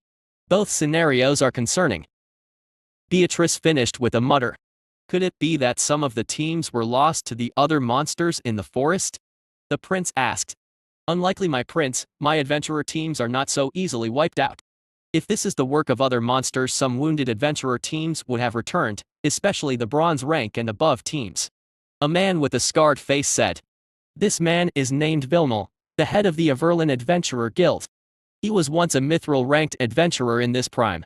Now he administers to the Adventurer Guild branch in Averlin. Yes, there should be no monsters in the forest that can wipe out silver-ranked teams," Beatrice added. "Indeed, in addition, my returning teams have some additional troubling news to augment your report, Madam Beatrice," Vilmel said with a grimace. "And that is?" Lord Averlin asked. "The forest is quiet, too quiet. Something in that forest has spooked many of the beasts that live in those great woods." The teams covered a total area 20 kilometers wide, and across that entire area the forest was silent as the grave. No wolves, no horned bears, no stalker chameleons, nothing. Yes, the forays did not venture too deeply into the forest, entering less than a kilometer in, but still a silent forest for 20 kilometers is concerning," Vilmel said with a scowl. "In addition, my spies have found something interesting," a woman said as she calmly took a sip from a glass of wine. Beatrice didn't recognize her. Then again, she didn't mingle much with members of the court, for obvious reasons. I am Sarna, spy master for Lord of Erlin. We have not met as of yet, Madame Beatrice. The woman said with a sly smile. What have you found out, Sarna? Lord of Erlin asked impatiently. It actually pertains to the Adventurer Guild, my Lord Vilnal. Are you aware a 4-man iron-ranked adventurer team disappeared a day before that wagon was found? Sarna said with a smile. Yes, I suspected they might have run into the new monsters, but I could not find any additional information on it. They did not leave on any contracts. I have no records on where they might have gone. Vilnal replied gruffly. Well, you see, my lord, a little bird has sung me an interesting song. Those adventurers were overheard bragging about having a treasure map in your Adventurer Guild Hall. That treasure map apparently leads into the forest, and the place they were seeking is apparently some ancient tomb. Sarna said. Ancient tomb? Where did they get that map? Lord of Erlin asked. Apparently it was a family heirloom. Sarna replied. I'll have my men question them after this. Lord of Erlin said. I already did so, my lord. The original owner died long ago. All the living members of her family know is that it's an old heirloom passed down through generations and that it's a map. They also confirmed that the map leads into the forest. Sarna said. An ancient tomb. Could it have been released from that tomb? Vilnal asked. It is possible. We do have records of ancient creatures sometimes residing in tombs. Beatrice said. Okay, so we might have a place of origin. Vilnal muttered as he cupped his chin. I'll have my mithril-ranked team search the forest for the tomb. Vilnal said. Is that wise? Erlin has been here for hundreds of years, if no one has found it so far, and seeing as we have no clues whatsoever on where it is unlikely we would be able to find it. Sarna replied. I will have to agree with Sarna on this. We should not risk this city's only mithril-ranked adventurer team on a wild goose chase. We will need them to fight the beasts when we find them. Lord of Erlin said with a sigh. Very well. Vilnal replied. Now then, Madame Beatrice, my forge master has said you ran some tests on the properties of those spines you found. Lord of Erlin said. Yes, we ran tests. Thus far we have not been able to ascertain from what species of monster it came from. The spines match nothing on record. Beatrice said. Maybe it's a primordial devourer. Sarna suggested with a light laugh. This is not the time for jokes, Sarna. Vilnal replied with a scowl. Yes, categorizing the beast as a primordial devourer would be like stating the monster is a monster. According to the legends, the devourer steals abilities from all the creatures it consumes. It has no consistent form or abilities. We have no records on where the devourers have received what abilities, so we do not know what abilities are innate or acquired. Their forms also vary greatly, with some developing wings, some becoming aquatic, others becoming insectoid in appearance. Nothing is consistent with them. No amount of information will allow us to narrow it down to such a conclusion. Beatrice replied seriously. It's a joke, Madame Beatrice. Sarna said with a wry smile. Oh. Beatrice replied, blushing a scarlet. Enough. What else have you found, Madame Beatrice? Lord of Erlin said, interrupting impatiently. The spines are unlike anything we have a record of. We estimate they are as strong as dragon bones at the very least. In addition, we ran some strength testing on the spines. It has cut through every known piece of leather, fabric and hide we could get our hands on. We then tested it on metals and we found it could be resisted to an acceptable degree by mithril, although it is still able to damage a mithril ingot, which implies it is harder than mithril. Lastly, we tested its resilience to environmental factors. All available acids and venoms proved ineffective. Freezing did nothing and neither did heating. Beatrice said as she picked up a wooden box and opened it. The box contained the 3 spines they found. They were held in place by metal clamps with no contact with edges, since these spines proved to be able to cut even mithril. The one on the left is the one we tested with the metals and leathers. The one in the middle is the one we tested with environmental effects like temperature and acid. The one on the right is the control where we conducted no testing. After the tests, we examined the spines again and our observations revealed no damage to any of the spines. The tested spines were identical to the control spine.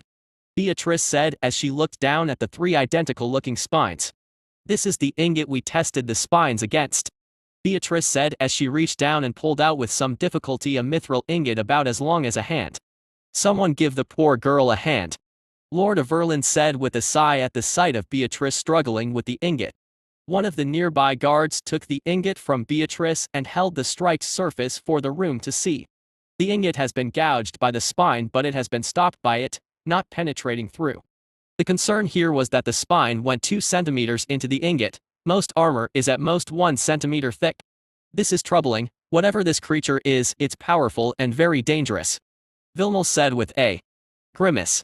Indeed, and if I recall, that Lillian girl said she found spines as long as her arm. If one of those spines hits any human, it can be safe to assume that the wound may be potentially fatal. Sarana said calmly. Yes, we suspected the same. In addition, there were poison holes in the spine, however we found no trace of poison within the spine. It is unclear whether the poison is a rapidly decaying variant or if there is in fact no poison. Beatrice said. Is that all? Lord of Erlin asked with another sigh as he pinched the bridge of his nose. Yes, my lord. Beatrice said with a bow. Very well. Is there anything else from anyone else? Lord of Erlin asked, and when he received no reply he nodded to himself in resignation. You are all dismissed, Sarna, Vilmel and Georgia. I need a moment of your time. Lord of Erlin said. Lord of Erlin watched as the room cleared out, leaving the 3 individuals he requested. These 3 were the only people in this kingdom outside of his family that knew of the cradle and the prophecy. Has the task force been sent to the cradle? Lord of Erlin asked. They left this morning, my lord. They should arrive by dawn tomorrow. Sarna replied. Georgia, do you think that the monster could potentially destroy the sealing crystals? Lord of Erlin asked as he turned to his head mage, Georgia Mercy. She looked down for a moment as if contemplating. With what we know so far, or more accurately with so little information, it is difficult to say. The spines are the most concerning part of the report. If such powerful bones can be used as disposable projectiles, I cannot imagine the strength of the creature's body. Although most monsters either prefer flesh, vegetation or ether. Since the monster is suspected to be carnivorous, it should have little interest in the ether within the sealing crystals. Georgia replied. My operative will speak with the princess when he arrives. I know you wish to be there, since tomorrow is the day she comes of age. Supposedly that is when the prophecy begins, if I recall the lines were. When the child comes of age, she will venture forth to remind the world of the truth it has tried so hard to forget. That the heaven's order has no place in Terra. The age of heaven will end. And so will rise the age of mortals. Many will call her existence a nightmare. But she is no dream, she is waking. Chapter 7, The Ambush. Angelina sat on a nearby stump as she let out a sigh. She looked around at the rest of her party as she nervously tapped her feet on the grass below. She didn't like this contract. It was a contract given especially to them. The price was honestly insane. The reward for completion was 4 platinum coins. Normally tough extermination jobs gave at most 200 gold coins. This sky-high price was honestly also a point of concern for Angelina. Ever since she investigated the attacked wagon a few days ago, she had this bad feeling in her gut about this whole thing. The attack site made her skin crawl, as if her body knew whatever did this is dangerous beyond compare. What's worse is that they just got news that silver-ranked adventurer teams have gone missing after searching a mere 500 meters into the forest. Now here she was with her party a good 5 kilometers deep into the forest. The reports from the other returning teams were right, this forest was dead. She sensed nothing throughout the entire trip except for the odd bird or 2. Usually this forest would have signs of life, wolves howling, bushes rustling as creatures rushed to get out of the way, the roars of distant monsters, but now, nothing. Nothing but the rustling of leaves in the wind. If they got back safe and sound like this, it would be the easiest job of her life. Basically take a 8-kilometer hike and get paid a fortune. Problem is, if something went wrong, this will be the last hike she and friends will ever take. I don't like this. Angelina muttered. Yeah, I know what you mean. Jerry, the team's rogue, said as he fidgeted with one of his daggers. Whatever that thing is, it's wiped out an entire silver rank team. Philly, the team's priest, said shakily. Yeah. Angelina replied with a grimace. The ranks of the adventurers signaled a significant increase in power. Gold ranks were nothing like silver ranks. The differing ranks were there to allocate what classes of monsters the adventurers may hunt. Iron ranks can deal with things like wolves and goblins. A gold rank team like the one Angelina was in are allowed to take contracts to deal with some of the most dangerous common monsters. Basilisks, undead lichs, gorgons, mountain trolls, elder spriggans and many more. The higher ranks of Mithril and Hero are extremely rare. The members of those teams are a cut above the rest by a wide margin. Mithril-ranked adventurers are also called Dragon Slayers by other adventurers, because only Mithril-ranked adventurers and above are permitted to hunt the powerful draconic creatures. A Silver-rank adventurer is small fry as compared to Angelina, but in nature the different ranks are like a pecking order. Angelina may be above a Silver rank, but what rank is this new monster? If the monster is a Mithril or Hero class monster, then Angelina and her team will get slaughtered. The worst thing about this current situation is that even if the monster is a gold rank, they don't know what it can do. A surprise attack is worth 10 expected ones. Humanoids are squishy weak creatures. One wrong move and you lose a limb. Or your head. The lack of information perhaps was the most pressing problem. It's difficult to fight a monster you know nothing about. Every page in the Adventurer Bestiary is written in blood. Information brought back after dead adventurers gave their lives to recover that information. Humans fight monsters by preparing or knowing what the monster can do. If the adventurers have no idea what the monster can do, then the chances of victory drop drastically. How long do you think that guy is gonna take? Gregor grumbled as he continued to scan to the edges of the clearing they were sitting in. Do know he's been gone almost an hour, he said. He'll be back by nightfall. Unless that thing gets him first. Jerry replied. That's not funny. Philly replied shakily. Sorry. Jerry muttered apologetically. We're a little on edge, but let's try to keep cool. Gregor said. This contract was an escort contract. Angelina's team was supposed to escort this strange man to this clearing. Then wait for him to go somewhere and escort him back. Honestly, this whole thing smelled shady. They had no idea who he is, why he's here, and why it's so important that the pay is 4 fucking platinum coins. Then Angelina heard the rustling of bushes. She shot to her feet and drew her bow, pointing it in the direction of the sound. What? Gregor said as the party all got into battle formation. I heard something. Angelina muttered in reply as she scanned the tree line. Then she saw the branches shift slightly and again the rustling sound, this time slightly to the left. There's something here. Angelina said. Oh shit. Jerry said as he raised his daggers. Then again the sound of the trees rustling, this time behind them. Angelina whirled and pointed her bow in the direction of the sound. Then again the bushes rustled again from the front. Shit, they're all around us. Angelina said shakily. That Beastarian said there was likely more than one. Philly replied. Yeah, the mother and kid. Gregor said through gritted teeth. Now the party was back to back, each scanning a sector of the tree line. Then Angelina spotted an entire tree shake. Shit, it's big. I just saw something bump into a tree. Angelina said. Fuck, fuck, fuck. Jerry said, his voice going up a pitch. Calm down. It might not even be that new monster. Gregor said, trying to keep anyone calm. Angelina then suddenly spotted something big and white in the trees. The monster stilled for a moment, then charged out of the trees. It's charging. Gregor said as the party all turned to face the charging beast. Angelina drew her bow and took in the sight of this terrifying beast. It was completely white, with a domed head, no eyes or nostrils, just a smooth surface. Its mouth was a gnashing maw of serrated teeth. From its shoulder protruded spines, which Angelina recognized as the same spines that were found at the attack site. Its lower half was that of a serpent and its torso was vaguely humanoid, with 4 arms, the upper 2, which happened to be the larger arms, were tipped with blades. The worst part is perhaps the fact that it's almost 3.5 meters tall, with jaws that look like they can swallow a man whole. Seeking shot, Angelina intoned, and a glowing blue arrow shot out that began homing in on the beast. The beast slithered to the side and ducked downwards at an angle, the arrow flying over its body. Seeking shot always prioritizes the center of mass, which means the arrow came down on the beast at an angle, giving it an easy way to dodge. Rune Cage Mords, the mage said, and 2 blue magic circles appeared above and below the beast, binding it with magic. The beast roared, and with a twist of its body it tore free from the spell. Conflagration Morgs cried as a rune appeared below the beast. Unfortunately, the beast dodged to the side and the pillar of flame that appeared hit air. The beast roared as it continued to rapidly close the distance. Barrier of the Faithful, Philly shouted, and White Shield appeared in front of the party. Pinning shot, Angelina said as she fired a pair of arrows at the beast's snake-like bottom half. Banner of Valor stalwart Aegis, Gregor roared as he stepped forward to meet the charge. The beast smashed through the Feely's barrier but lost most of its power, and the strike was stopped by Gregor's enhanced shield.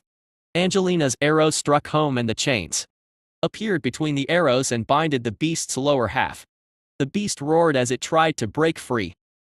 "Assassinate," Jerry said as he vanished in a puff of smoke and reappeared behind the beast high up in the air, his daggers glowing, and delivered a devastating slash on the beast's back. Then, the beast's form shattered in motes of light. "What?" Jerry asked as he looked around at the scattering motes of light. "It looks like a Spriggan's decoy." Morgs began, then Angelina heard Morgs and Philly gasp. The party turned around to see a pair of black taloned hands materialize around Philly and Morgs. Angelina's eyes widened in horror as the form of the monster appeared before her eyes. She could see it was maw open and it looked like it was smiling. Then with a scream, each Philly and Morgs were dragged into the forest. Angelina fired an arrow into the forest in panic, but she doubts she hit anything. "Fuck, Philly!" Jerry screamed as he dashed towards the trees, only for Gregor to grab him by the arm. All the while Angelina could hear Philly and Morg screaming in the forest. "Stop, if you go and you're dead too." Gregor roared before Jerry could reply. The screams from Philly and Morgs reached a blood-curdling peak then. "Silence." "Fuck," Jerry said in horror. "We need to get out of here," Angelina said, her voice shaking as the deaths of the companions she had known for years began to sink in. "We can't, we need to kill this thing. If we run into the trees, this thing will pick us off one by one," Gregor said as through gritted teeth. Then from the forest Angelina saw a long object being thrown out from the forest. The three remaining people in the party all tensed as they expected an attack. But nothing happened. When Angelina took a closer look at the object, she felt her blood turn to ice. Lying in the grass was Feely's arm. It looks like the arm was just pulled right off her body. Jerry's eyes widened as he looked at the arm, and Angelina sensed something snap in him. Angelina knew the two of them were always close. They made for an odd pair, the pure priest and the dashing rogue. Definitely the kind of couple you would find a novel. But sadly reality had other plans. She always suspected there was something going on between them, but she never thought she would get the confirmation in the way she was about to witness. Jerry howled like a wounded animal and charged straight into the forest before Angelina and Gregor could stop him. Angelina heard him shout, and there was a slight rustling in the trees. Then silence. This time something else flew out from the forest. Angelina looked down expecting the worst and felt a lump in her throat as she looked down at Jerry's decapitated head. Then all was quiet except for the slight rustling of trees around them. She could hear them moving. So far they've only seen the mother. Who knows where the child is hiding? "It's fucking with us," Gregor said through gritted teeth as Angelina stood with her back to his, scanning the tree line. "We aren't going home, are we?" Angelina said shakily. "We will, we just need to stay focused." Gregor said his will was still strong and undefeated. Again she heard movement from the same two places as the first attack, each at opposite ends of the clearing. "Is it going to try the same thing again?" Angelina asked. "Probably. I'll block the front and keep an eye on the rear. Don't get carried off," Gregor replied. Sure enough, Angelina saw the beast emerge from the old location. It behaved almost exactly like the first decoy. Well, that ability looks like a Spriggan decoy. Decoy abilities like this create illusions that mimic the original creature to a certain degree. These illusions are usually extremely aggressive, designed to tie down the enemy buying time for the real body to attack or escape. Seeing this, Angelina turned her gaze to the rear and kept an eye out on the tree line. Then she saw the grass get crushed at the tree line. The beast was moving in and it was invisible just like before. Angelina kept track of it in the corner of her eye, trying not to let it know she knows where it is. Then when she was sure she could get a good shot. Pinning shot, Angelina cried and her arrows latched onto the beast's serpent-like lower half. The beast materialized from invisibility and roared. "Wyvern strike!" Angelina roared and fired off her strongest attack, a red searing arrow that deals fire damage. The problem was the projectile was slow, but with the beast immobilized, Angelina's aim was true. The red arrow smashed right into the beast's chest. The beast staggered back and exploded into motes of light. "What?" Angelina sputtered. Then she felt a thud in the earth along with a gurgle. Angelina spun around in panic and saw Gregor impaled on the ground. The beast's blade went clean through his shield and into his chest. You really thought that I would use the same trick twice? The beast said with a small laugh. Angelina raised her bow intending to fire another arrow, but she saw a white blur, then a searing pain in the hand that was holding the bow. She looked at her hand and saw that the beast had cut her bow in half and took off a few of her fingers with the slash. She grit her teeth and felt panic start to rise in her chest. Good try, but not good enough, the beast said with a laugh as it ripped the blade from Gregor's chest. You can talk? Angelina replied shakily as she kept an eye on Gregor. He was fumbling with his belt looking for a healing potion. Angelina knew Gregor keeps an emergency full heal potion on his person. It could heal almost any wound. It cost him a fortune, but he felt it was a good investment at the time. If he can drink that potion, he might be able to land a good hit on the monster, potentially wounding it enough that it had to retreat. Yes, I can, the beast said with a smile in his voice as he raised a blade and slammed it right into Gregor's face, killing him instantly. Trying to heal? The beast said sarcastically as it laughed and pulled the blade free. This was the last straw for Angelina. She let out a sob and screamed. She turned and tried to run. She got 2 steps forward when she felt a hand close around her. Where do you think you're going? Angelina heard the beast say as she was brought up to its face. Angelina could now see every horrifying detail of the beast. Its maw filled with rows upon rows of serrated teeth. Its face is smooth and white with no eyes or nostrils. Angelina, now petrified with fear, felt a moist warmth between her legs as she wet herself. She could smell its breath and it reeked of blood. Then she saw something that reminded her of her fate. She saw a fragment of the sky blue cloth that Philly wore stuck in its teeth. It's over. Her dreams of starting her own little bakery once she's earned enough money are now moot. They never should have accepted his job. The only small comfort to her was that the bastard that sent them here would not get what he wanted. That pawn of his that walked off would soon be next. He will soon join her in the next life. Why haven't you killed me? Angelina wept as she lowered her head. Then she heard the beast laugh and she raised her head slightly to see the beast's maw widen slightly as if to smile. Because I have some questions for you first. If you want a quick painless death, I suggest you answer. Chapter 8, The Cradle. As I swallowed the body of the archer, I was rather disappointed. It turns out she knew nothing of that strange magic dome further ahead. I have been tracking this party for hours. They were the first gold rank adventurer team I have fought. Although I still sensed danger from them, it wasn't as bad as it was on the first day. I could tell that they still could kill me, but I could kill them too. My next move will be to go looking for that other man that went ahead. These past few days have been eventful to say the least. I got a few new essences after hunting in the forest. I finished the horned bear essence, which had this weird name attached to it. It improved my muscle density and improved my bone strength, which also improved the strength of my spines. The really interesting one was the Spriggan essence I got from these strange tree people. It gave me the ability to move through the forest without leaving any tracks at all. My body seemed to pass through the branches and the grass would stand back up the moment I went over it. I could turn this off whenever I wanted, which I did earlier to let the adventurers know where I was to freak them out. The Spriggan essence also gave something very interesting. It gave me this ability called Spriggan Decoy. It essentially makes a copy of myself that I can direct to an extent. It's basically an illusion. Its attack was much weaker, and if it takes any form of damage it disappears. Still, it was useful for a distraction. I just had to make the decoy avoid getting hit and draw my prey's attention long enough to sneak up on them. There was a glaring problem, however. Mages could apparently cast a spell to tell which one is real me. I learnt this the hard way when I ambushed a silver-ranked team 2 days ago. I found the most problematic individuals to fight were mages due to their spells being able to lock me down, giving the rest of the adventurers an opening to attack. The mages also looked to have powerful offensive abilities, but these were so slow I could easily dodge them. That was why I used the decoy, so I could take out their healer and the mage first. If I left the healers there, any non-fatal attacks would be quickly undone through healing. That and their defensive spells made them very problematic to fight. So when I came up with a plan to kill these ones, I made sure I took those 2 out first. There is another reason I took out the healer first. After stalking this group for a while, I noticed that the priest and rogue were behaving strangely towards each other.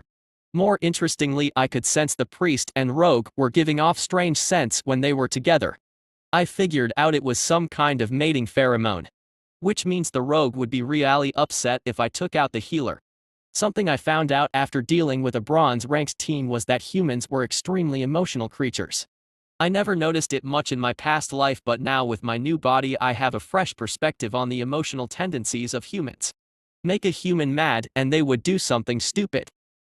That bronze-rank team had this idiot who was threatening me even as I had him in my hand and about to bite him in half. He was bragging to me about how there was this mithril-ranked team that would hunt me down and kill me and make me suffer, put me down like the beast I am, blah blah blah. The interesting thing about that little spiel of his was that he said the mithril team in a Verlin. I know there's a higher rank of adventurers being the hero rank. So if he wanted to scare me, why use the second best rank? Unless that's the best rank that city has available. Not only that, the word the implies there's only one available. Still, that made them dangerous. I noticed there is a significant spike in power between the ranks. Honestly, if I hadn't strategized beforehand and I just ran into these guys, I would probably have been injured. At the very least, I most likely wouldn't have been able to take them all out. I had to make sure the terrain was favorable. I needed to figure out which targets to take out first, and I had to use psychological tricks to get the rogue to basically commit suicide. Lastly, I needed to use tricks to get them to defend the wrong direction. Yet, overall this was well worth the trouble. I was right, the stronger humans were worth much more than their weaker counterparts. I'm already at human genome stage 6 and I could tell I am much smarter now. My memory is almost picture perfect. I can replay scenes in my head and remember events very clearly. I could memorize the path through the forest, and I found I could instinctively predict the actions of the humans I faced just by looking at the way their body moved, their movements telegraphing their actions to me. As for my conscience, I figured out what was the problem. My mind is obsessed with one thing: survival. If I kill an innocent person that would pose no threat to me and provide no benefit, then I would feel bad. But if something wants to kill me, and if letting them go puts me in danger, then I have no moral compunctions about killing them. Like that girl from earlier, she had no way to know what I was. All she would know is that the camp got destroyed. Also, if my prey is powerful and they would give me great benefit, then I would also have no pity for them. It seems no matter how intelligent I become or how human I become, this overriding internal programming for survival will still supersede all other inclinations. Yes, the humans figured out really quickly that there's some new creature prowling the forest, but they obviously have no idea what I am. After all, sending scouts into the forest to gather information is a good idea, unless the scouts you lose end up making your enemy stronger. If they just sent in a bunch of gold-ranked teams into the forest from the start, I would most likely have to flee this forest and go somewhere else. But now, after sending meal after meal to me on a silver plate, I can deal with gold-ranked adventurers now. I just needed to get strong enough to kill that mithril team. After that, there is nothing in this forest that can contest my power. Well, I may get a power-up soon. That magic dome looked very interesting. Something in there is important, and if I can use whatever is in there, then who knows how much that will power me up. With that thought in mind and a smile on my face, I reactivated my invisibility and forest walking ability. I headed deeper into the forest, following the trail of the human that left the group. I left him alone because I was hoping he would have some insight into how to get into that dome. I tried touching it earlier and I ended up getting nasty shock from it. So I need to figure out how to get in. I followed the trail of the man, and to my delight I saw the trail led towards that strange magic dome. When I reached the edge of the tree line, and I once again beheld the massive magic dome. It was translucent and blue, crackling with energy. On the inside of the dome was what looked to be a mansion. This time I saw a woman standing inside. She had red hair, pale skin, and ruby-like eyes. The man was on the outside speaking to her. I focused my senses on them and began to eavesdrop. "Save your false courtesy, whelp. Is my father too cowardly to even face me now?" The woman spat in contempt. "There has been a complication, princess. He wished to be here, but the circumstances did not allow it." The man replied courteously. "So he is a coward. He can lock me in here, but he doesn't have the courage to see it through." The woman hissed in response. "The circumstances are severe, princess." The man replied with another. "Then what are these circumstances then?" The prophecy is supposed to commence in under an hour and he isn't even here. Is he really so confident in this little cage? The woman said coldly. Under an hour? Princess, midnight has passed, you are of age now. The man said quizzically. Fool, did you think I was born when the clock struck midnight? I will be truly a woman in under an hour, and if the prophecy comes to pass you will be right here to see it happen. The woman said with a cold smile. I sensed the man fidget slightly at her words, I could smell his fear. Something about this whole situation terrified him. Out with it. What are the circumstances? The woman demanded. A new monster has appeared, princess. It is dangerous and we know next to nothing about it, that is why your father could not risk coming here. The man said apologetically. A monster, you say? Now that is interesting. The woman said with a sly smile. The man paused at her reaction. When I came here earlier I didn't see her or sense her. To be fair, I couldn't sense anything beyond this barrier. My best guess was that this barrier sealed off everything on the other side. You see, welp, yesterday something interesting happened. Something tried to break in. The woman said with a smile. What? The man stammered in reply as he turned and looked around. Oh yes, you are not as alone as you think, fool. The woman said as she placed her hands on the barrier. The barrier crackled and I could see blue arcs of electricity course up her body, singing her flesh and destroying bits of her dress. Princess, what are you doing? The man stammered as he took a step back in shock. You think this cage can hold me forever? One day I will be free and all of you will know my wrath. The woman screamed as she withdrew her arms and her eyes glowed blue. Elbow-length gloves made of swirling runes covered her arms. She thrust her arms at the barrier and began to pry it apart. A hole began to appear and the barrier crackled and arcs of energy flew out, scorching the ground. Her dress was now a mess of burned fabric and I could see burns all over her body. Then with a loud bang the hole in the barrier slammed shut and threw her onto her back. When I get out, I will take back my birthright. And I will repay this injustice 1,000 times over.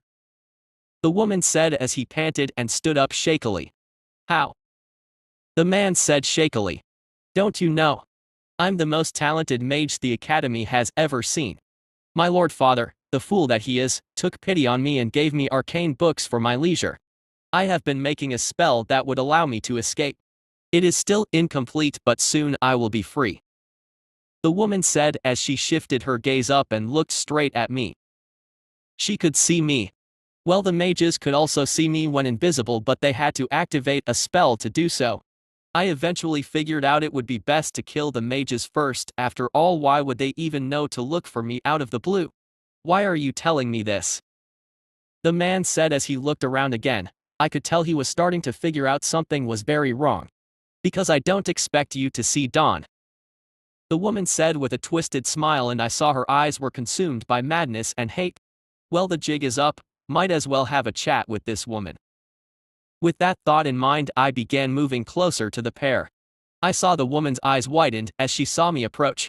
The man, still oblivious to my presence, started to realize the woman was not in fact looking longingly at the freedom on the outside of the barrier, but was in fact looking at me.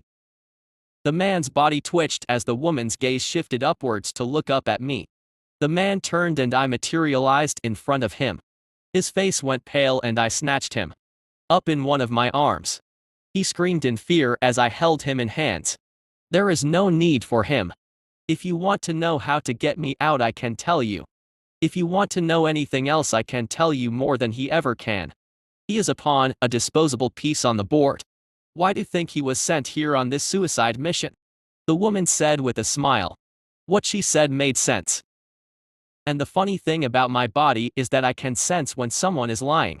I can pick up all the bodily functions that occur when someone lies, and as far as I can tell, this woman is telling the truth. As I looked down at the screaming man in my hand, he didn't look like the "I'm going to threaten you and give you information without knowing it" type. He seems more of the scream and piss himself until he passes out type. Sure enough, after a solid minute of non-stop screaming, his eyes rolled up and he passed out in my hand. He even smells like a coward. I mutter as I flip him upside down and give him a shake to see if he wakes up. I think that's urine, my friend. The woman said calmly. I lifted my hand and I saw some yellow liquid dripping down from the bottom of my hand. Well, that's disgusting, I mutter as I drop the man on the ground before burying a blade into the back of his head. Well, I have no intention of sitting around and waiting for him to wake up. So I assume you want to talk? I say as I turn my head to look at the smiling woman. Why, yes, I do. The woman replied. She didn't seem at all bothered by the burns all over her arms. Who are you? Why are you in there? I asked as I peered at the woman. I am Cecilia of Verlin, Crown Princess of the city-state of Verlin, the woman said as she did a graceful curtsy. As for why I am in here, well, you see, there is this prophecy that predicted that I would destroy the precious order of this world. Cecilia replied. Prophecy? I asked. Yes, a prophecy. You see, this world of Terra is inhabited by the mortal races, but we are ruled by heaven. The seraphim and their divine council hold sway over this world. They tell us how to live, how to behave. Anything that goes against this order that they have set is considered heresy. The feeble-minded sheep in this world view the seraphim as gods, but I know they are not. Gods cannot be killed, and I assure you, my friend, the seraphim can most definitely be killed. The woman said. Tell me about heaven. I ask as I realize this woman might be a wealth of information. If I could get her to tell me everything, I would be much more informed on the workings of this world. Would you like to bargain, friend? Cecilia asked. You want me to let you out, and if I do, you'll tell me whatever I want to know. I state, the train of thought is honestly quite obvious. The thing is, if I let her go and she goes back to that city, she might tell everyone about me. Don't worry, friend, I won't tell a soul about who and what you are. Although first, may I request you entertain a little question of mine? What are you? The woman asked curiously. If I tell you what I am, I'll have to kill you. I reply with a laugh. Oh, now that is interesting. You know, your blades look very familiar. That and the way you materialized from invisibility. Did you know, friend, that different species have different kinds of invisibility and the way they rematerialize is different? When I look at your blades and the way you exit invisibility, it reminds me of something. A stalker chameleon. The woman said with a smile, and I felt a chill go down my spine. This woman was smart. A little too smart. You are mimicking the abilities of another creature, and I know only of one species that can do that. Are you a primordial devourer? Cecilia asked as her smile widened. I stood in silence as I saw the mirth in her eyes. I could tell she had her answer from my silence alone. I guess you'll have to kill me now. Come and get me, the woman said with a laugh. I growl as I look at the massive barrier. I know I can't break through this thing. Now then, back to my proposition. I would like to make you an offer. Free me and help me take back my rightful throne. In exchange, I will give you something only I can give. Protection. Cecilia said. Protection? How exactly are you going to protect me? I asked as I lowered my head closer to her. If anyone finds out you are a devourer, the news will go straight to heaven. Then you will have to deal with the seraphim. Let me tell you, friend, you will one day be able to defeat the angels, but not as you are now. If the forces of heaven find you as you are now, you will be turned to ash. The woman said. I'm starting to see where this is going. So if I help you do all of that, you will carve out a place for me to live. You will keep my existence a secret. If someone finds out for me, you will silence them. Is that your offer? I ask. Exactly. Cecilia replied. My only problem with your proposal is that in that situation you could threaten to report me to heaven. You will have me on a leash. I say with a growl. Of course not, I could report you in that situation. If I have a death wish, that is. Do you know why I'm locked away all the way out here? Cecilia asked. Why? I asked as I brought my head an inch away from the barrier. Because that prophecy was made by a great seer. The seer once served the divine council. The seer appeared on the day of my birth and told my father the prophecy. She told him that this would be her last prophecy, and she was right. My father killed her to keep the secret. You see, friend, I was always different, too smart for my own good, too magically powerful for my own good. My parents saw all of my potential, and instead of being proud, they grew to fear me. My whole life I lived in the shadow of that prophecy. So they isolated me from the rest of the world. They called me sickly to the court, They said I couldn't leave bed most days. Back then I was just a girl. I listened to my parents who told me of the dangers of the outside world. But as I grew older I saw my siblings free and happy while I alone remained sealed in my room. Then as I had my first blood I found out that I preferred women to men. After that I met a servant girl, she was pretty and I grew to care for her and so she did for me as well. One day we decided to escape together to go somewhere far away. No prophecy, no judgments.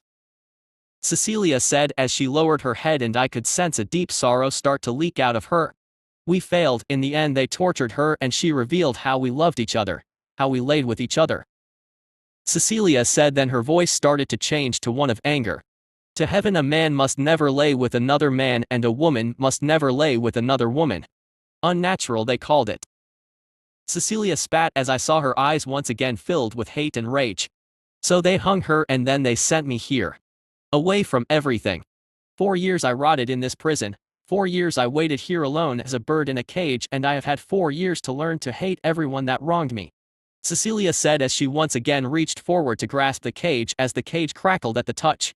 If I am free I will not betray you, we are both monsters, friend. I just happen to be born with human skin. All in creation despise the likes of us, I intend to carve out a life for myself. And I could use some help. I have no loyalty, no love for any of my kind. What I want is for heaven to fall, I will shatter their precious order. I will break this cage. They call a world. Help me and you will be my ally, my friend. I will do everything in my power to help you. Maps to better hunting grounds, I can tell you where to find the likes of phoenixes, dragons, mountain trolls, your power will soar until even the heavens can no longer challenge you. What do you say, friend? Cecilia said. Throughout this entire thing she hasn't lied once and I know that she means every word that comes out of her mouth. Even if she's a liar, I did hear from another source that other races exterminated the Devourers. So chances are she's right, it's only a matter of time before I mess up and someone finds me. If I had help from an entire nation, a knowing collaborator with power, that improves my chances significantly. So with that thought in my mind I made my reply. Take your hands off the barrier, friend. I will need you fully functional when I get you out of there.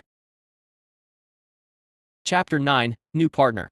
Cecilia summoned another magic glove, this time it covered her right arm up to her shoulder. She took a deep breath and thrust her hand at the barrier. She pushed and pushed, eventually her arm left the barrier. I could see her face scrunched up as sweat poured down her face from the exertion. When she got her hand through, she snapped her fingers and the barrier blew her back. However, when she snapped her fingers a blue ball appeared. The blue ball hovered for a moment before splitting into 4 and they flew off in different directions. Moments later I saw blue trails appearing from the surrounding forests. These lead to the ceiling crystals, destroy them and I am free. Cecilia said as she stood back up. You've been preparing. I say as I look at the trials. Of course, what else is a girl to do when she is locked in a cage if not to plan her escape? Cecilia said with a sly smile. You expected to have someone help you escape? I asked as I turned to face her. It is one of the many possibilities, I prepared for them all. Now go, friend, these crystals should be a nice snack for you. Consider them a gift for the start of a fruitful partnership. Cecilia said. I don't think I can eat rocks. I replied with a laugh. My friend, you are a devourer, you can eat anything. Cecilia said with a smile. Let's see if that's true. I replied with a smile of my own as I began following one of the trails. The first trail didn't go far, it led to an unassuming shrub. My senses didn't pick up anything from the bush. My senses could usually pick up almost anything. I could see that magic dome even through all the trees. It glowed like the sun as far as my senses are concerned. Strangely, in the back of my mind, something was telling me that there was nothing here. That I had been lied to and I should leave this place never to return. Odd, why would I think that? Could it perhaps be some form of magic protecting the crystal? I reached forward and the moment I touched the shrub it seemed to flicker like an image. Then the shrub disappeared revealing a glowing blue crystal that shone like the sun in my eyes. It shone brighter than any heart I have ever seen. My mind was immediately assaulted with thoughts of leaving and never returning. Honestly, it was an extremely smart defense mechanism, just hide it in plain sight and make the crystal tell people to leave through mental suggestion. There was only one problem with this system, It didn't account for me, or more accurately my hunger. The thought of eating this crystal and my hunger for it completely drowned out the mental suggestions. As I looked at the crystal, I instinctively knew what to do. I opened my maw and I felt something inside me awaken. I took a deep breath and inhaled. I felt the power drain out of the crystal. I saw blue trails of energy drain out of the crystal into my waiting jaws. I felt the power flood in. This was easily several times more power than the gold-ranked team I just ate. As I looked back at the crystal, I saw it was now just a dull white sitting silently in its pedestal. When the power was empty, I felt the familiar feeling of my body changing. Core evolution achieved stage 3. Information assimilation acquired. Essence obtained can now transfer memories. Regeneration acquired. Wounds will now heal at a greatly increased rate. Now, this is very interesting. So it looks like I can now steal the memories of those I eat and my wounds now heal rapidly. I just got a lot more dangerous. I laughed as I turned back around and returned to the dome. When I got back, I saw Cecilia staring at the dome, which was now much dimmer. "You did it," Cecilia said in disbelief. "3 more." I replied with a smile. "There's one more in here, a control crystal. There's a barrier around it to stop me from tampering with it. But I think if you destroy the other 3, that barrier will fail as well. Then you can devour that one as well," Cecilia said as her eyes filled with a happiness that bordered on madness. "Sounds good, hang tight," I say as I turn away and head off the deal with the other crystals. Each crystal was more or less the same story each time I felt my power swell. Those fools from Everlyn have no idea what they have done. Unfortunately, there were no more evolutions, but maybe with the big one inside the mansion, it would be a different story. When I got back to the mansion, I saw that the barrier was gone. Cecilia was just standing there looking around her as if in shock. It was then that I noticed this woman was rather powerful. If I met her before I ate those crystals, she might have been able to kill me easily. But now it's an even fight. Still, our deal stands. I need to think of the long term. I can't just roam around eating anything that crosses my path forever. If what she said was true, then I need to power up before heaven finds me. I can basically assume that as far as any of the races are concerned, my race is killed on sight. So yeah, an ally is going to be hard to find. Not really wise to turn one down at this stage. When I got close to her, I saw she had walked over to a nearby table and chair that was sitting out in the open. She picked up what looked to be a clock that was sitting on the table. I could see her smile widen as she gazed down at the clock. Right on schedule. Fate is truly never tardy, Cecilia said as she looked up at me with a wide smile on her face. "Thank you, friend. I will repay this kindness tenfold," Cecilia said as she looked at where the barrier used to be. "For years I remained a caged bird. Now at last I'm free," Cecilia said in a tone that implied she could barely believe it. "What now?" I asked as my words snapped her back to reality. "Yes, of course, first I need to pack up my possessions," Cecilia said. "Won't that take a while?" I asked, slightly surprised at that statement. "That's what magic is for, friend. Do not worry, it won't take long. In the meantime, let me show you the control crystal. You can enjoy your prize while I pack," Cecilia said as she beckoned me to follow. "And your wounds? I assume you have means to heal them?" I ask as I look down at Cecilia. I remember burns can get horribly infected from my experience back in my past life. I don't want her getting an infection and dying. The last thing I need is for the death of a princess to be pinned on me. Well, they will pin it on me at first regardless, but without her there would be no one to correct that fact. If she dies, there goes my safe haven. Cecilia paused at those words and she looked down at her burnt and blistered hands. She seemed a little shaken by my words and her hands glowed for a moment. Her wounds were then covered in a gold light as the wounds faded. "Thank you, friend," Cecilia replied softly as she turned around to face me, her eyes soft. "I am confused. What's with this reaction? If I was some dashing knight of at least roughly the same type of creature like an elf or something, you could say there was some romantic intention there. But I'm a giant man-eating serpent thing, so it can't be that. Oh, whatever, I'll deal with this later. It'll probably make sense if I let things play out." As I got to the door, I shrunk my body down to the smallest I could make it, which is now about 3 meters. Still pretty big considering my full body length is about double my standing height thanks to my snake lower half. Still, my body was rather slender and I still managed to slip through the narrow doorway, although I did break the door hinge. I followed Cecilia through the mansion, breaking half the things I came across by accident: vases, statues, paintings. Cecilia didn't seem to care. I guess this is just a very well-furnished prison to her. Considering she is a princess, her captors probably tried their best to make her life as comfortable as possible here. Eventually, we arrived at a large room and I could see the same type of crystal sitting in the middle. This one was almost double the size and it looked absolutely delicious. I was right, the barrier is gone.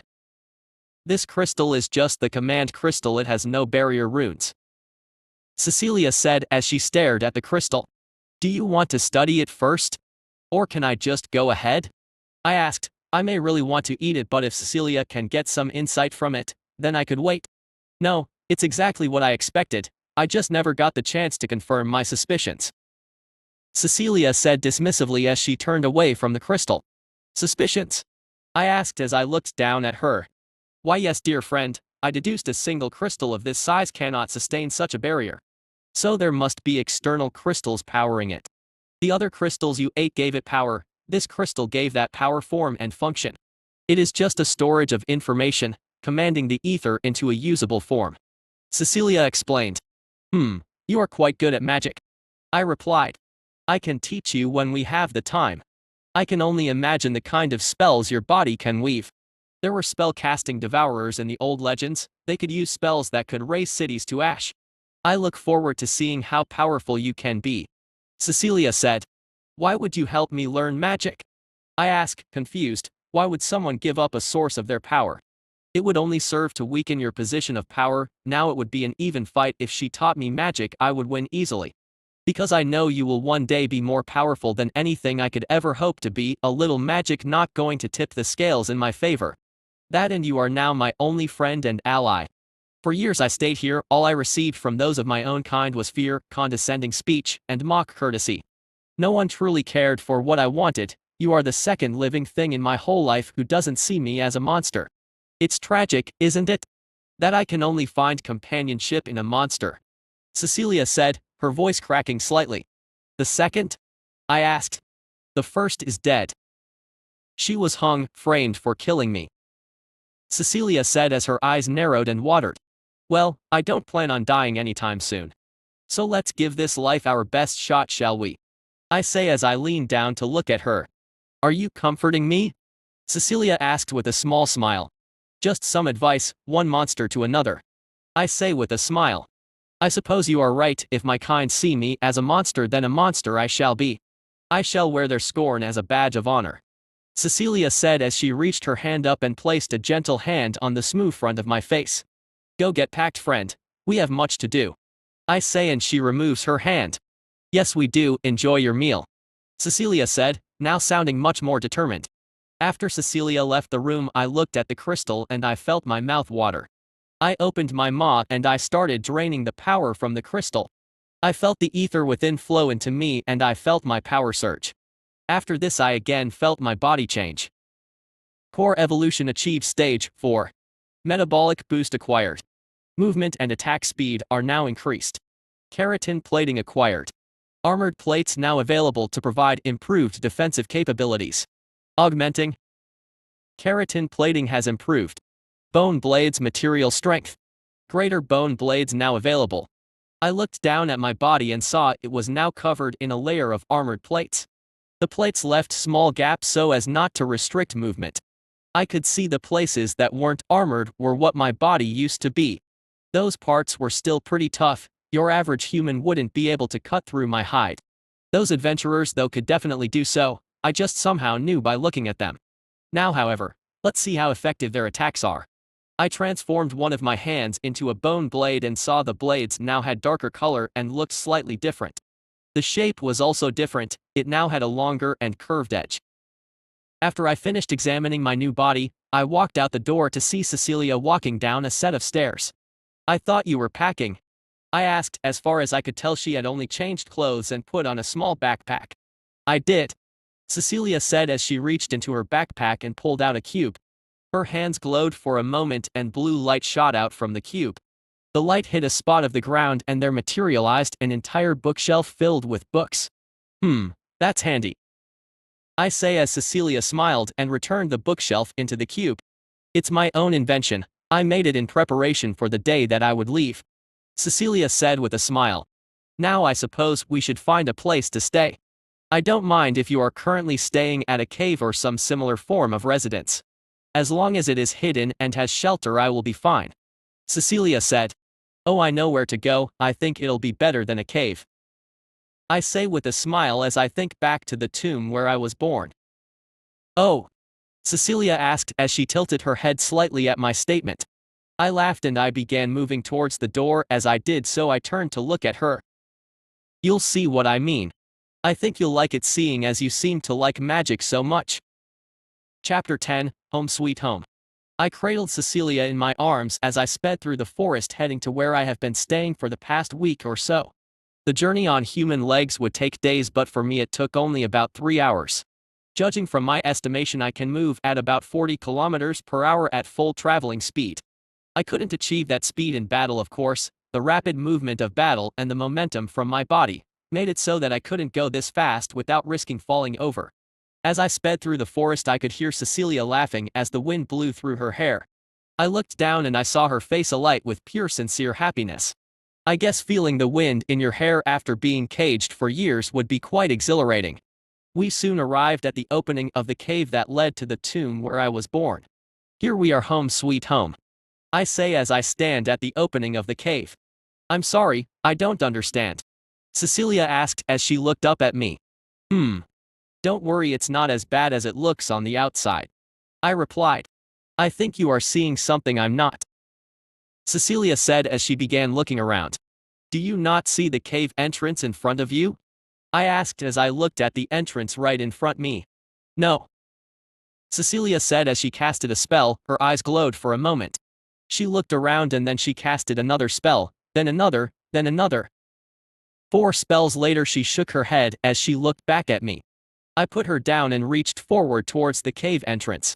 Ah, please keep your hand there, Cecilia said as she walked over. She placed a hand on this barrier and I saw a barrier flicker where she touched it. I'm not detecting any magic, it's a very well hidden barrier. Feels like stone as well. This is a very well crafted illusion. Or is it an illusion? Cecilia said as she touched the side of my hand that was supposedly inside this stone wall that she was seeing. The entry is seamless, it looks like your hand is phased into the stone, Cecilia muttered. Could it be a manifestation? Cecilia asked. A what? I asked as I looked down at her. A manifestation is a more advanced form of illusion. Illusions are just creations of magic that mimic something, but they cannot fully mimic the properties of the original. Some are better than others in mimicry, but the copy is usually far inferior to the original. Manifestations are almost perfect copies with additional properties. They are a piece of a new constructed reality, much more complex to cast and execute. If this is truly a manifestation, it should have the same properties of stone with the added ability to allow a select type of individual to enter, Cecilia explained. Do you have any idea if you can go in? I asked. This is awfully inconvenient. I am not sure. Manifestations are ancient lost magic. The last recorded use of it was in the Elysian Empire almost 5,000 years ago. The only manifestations that are found now are usually defense mechanisms held within old ruins. I suspect this is something similar, Cecilia said as she turned to face me. Yeah, there's this tomb on the other side, I replied. As I thought. If you are keyed for entry, perhaps try holding me close to you and go in, but go in backwards so I don't get crushed. Just release me if you feel me getting stuck on the barrier, Cecilia said. Okay. I'll go in slowly, hopefully nothing happens, I reply as I pull Cecilia as close as possible to my body and turn around before slowly retreating back into the cave. Luckily for us, she went past the barrier easily. Well, that's good. I just got my first ally who can provide some semblance of a long-term plan. It would be really awkward if she just got squished here. Okay. We're in, I say as I look down at her. Yes, shall we proceed? Cecilia replied calmly. Can you see the other side of the barrier? I asked as I looked down at her. No, it's pitch black here. I assume for you some light is leaking in from the opening. Cecilia asked. Yeah, there's a lot of runes in the tomb, maybe you can make some sense of them. I say as I began carrying her deeper into the cave, and finally we arrived at the door. The door was now much bigger. It was quite the shock honestly when I got back here after the first night. What was a bigger shock was that the room had changed to accommodate my larger size. This time when I entered I saw it had done the same. The ceiling was now almost 8 meters tall and the room was as wide as a basketball court. Along the walls strange blue runes glowed. For me that was more than enough light to navigate, but I have a feeling it'll be hard for Cecilia to see in there. Amazing, Cecilia said as she looked around at the runes around the room as I put her down. Cecilia snapped her fingers and a light appeared in her hand as she held it out to have a good look around the room. These runes, they are old. Powerful. How did you find this place? Cecilia asked as she turned around to look at me. This is my home, I replied calmly. But that pawn said you appeared recently. Cecilia said. Some iron-ranked adventurers woke me up. They somehow got through the seals to this place. They made for a nice breakfast though, I replied. I see. So you have slumbered here for who knows how long? Cecilia muttered as she looked around the room. Yeah, I've been here a while. Kind of, I said. Cecilia paused as she turned to look at me, confused by my odd reply. How old are you? Cecilia asked as she turned to face me. About a week old, I replied calmly, and I saw her eyes widen in shock. You are just a hatchling. I can see why it took every living creature in creation to ensure the extinction of the Devourers. I can only imagine how powerful you will be in a year, Cecilia said as she looked at me in awe. Well, that depends on my meals, I replied. This was another interesting thing about my new body. I knew instinctively that I don't grow per se, at least not in the sense of a human eating food and his body growing naturally over time. I eat things and I evolve. My growth is dependent on my food.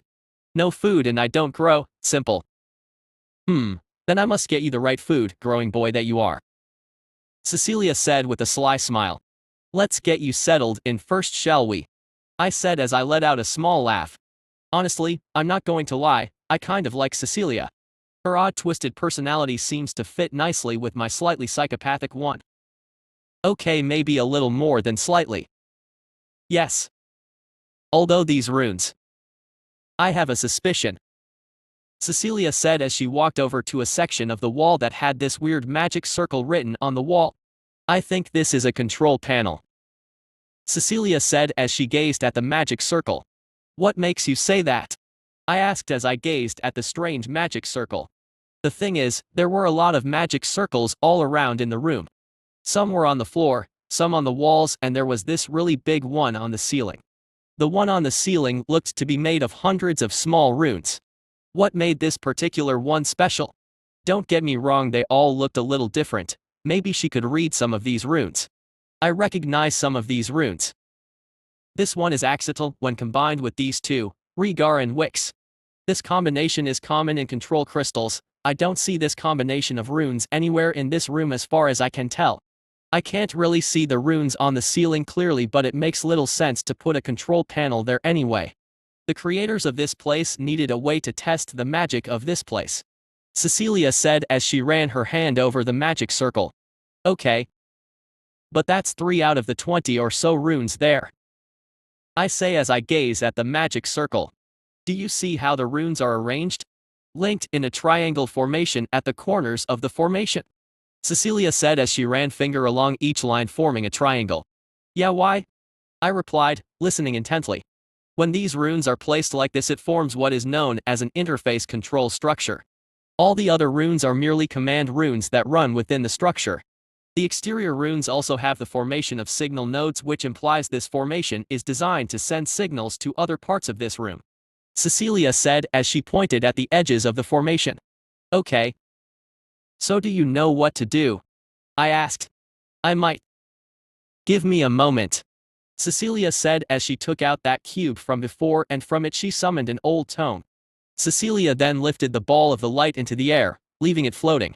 She then opened the tome and began to flip the pages looking for something. I stood there quietly as she read from the book, occasionally looking up at the magic circle and looking back down at the tome. All the while she muttered to herself as her brow creased in concentration. For the next hour, I just stood there as she muttered to herself and examined the magic circle. It's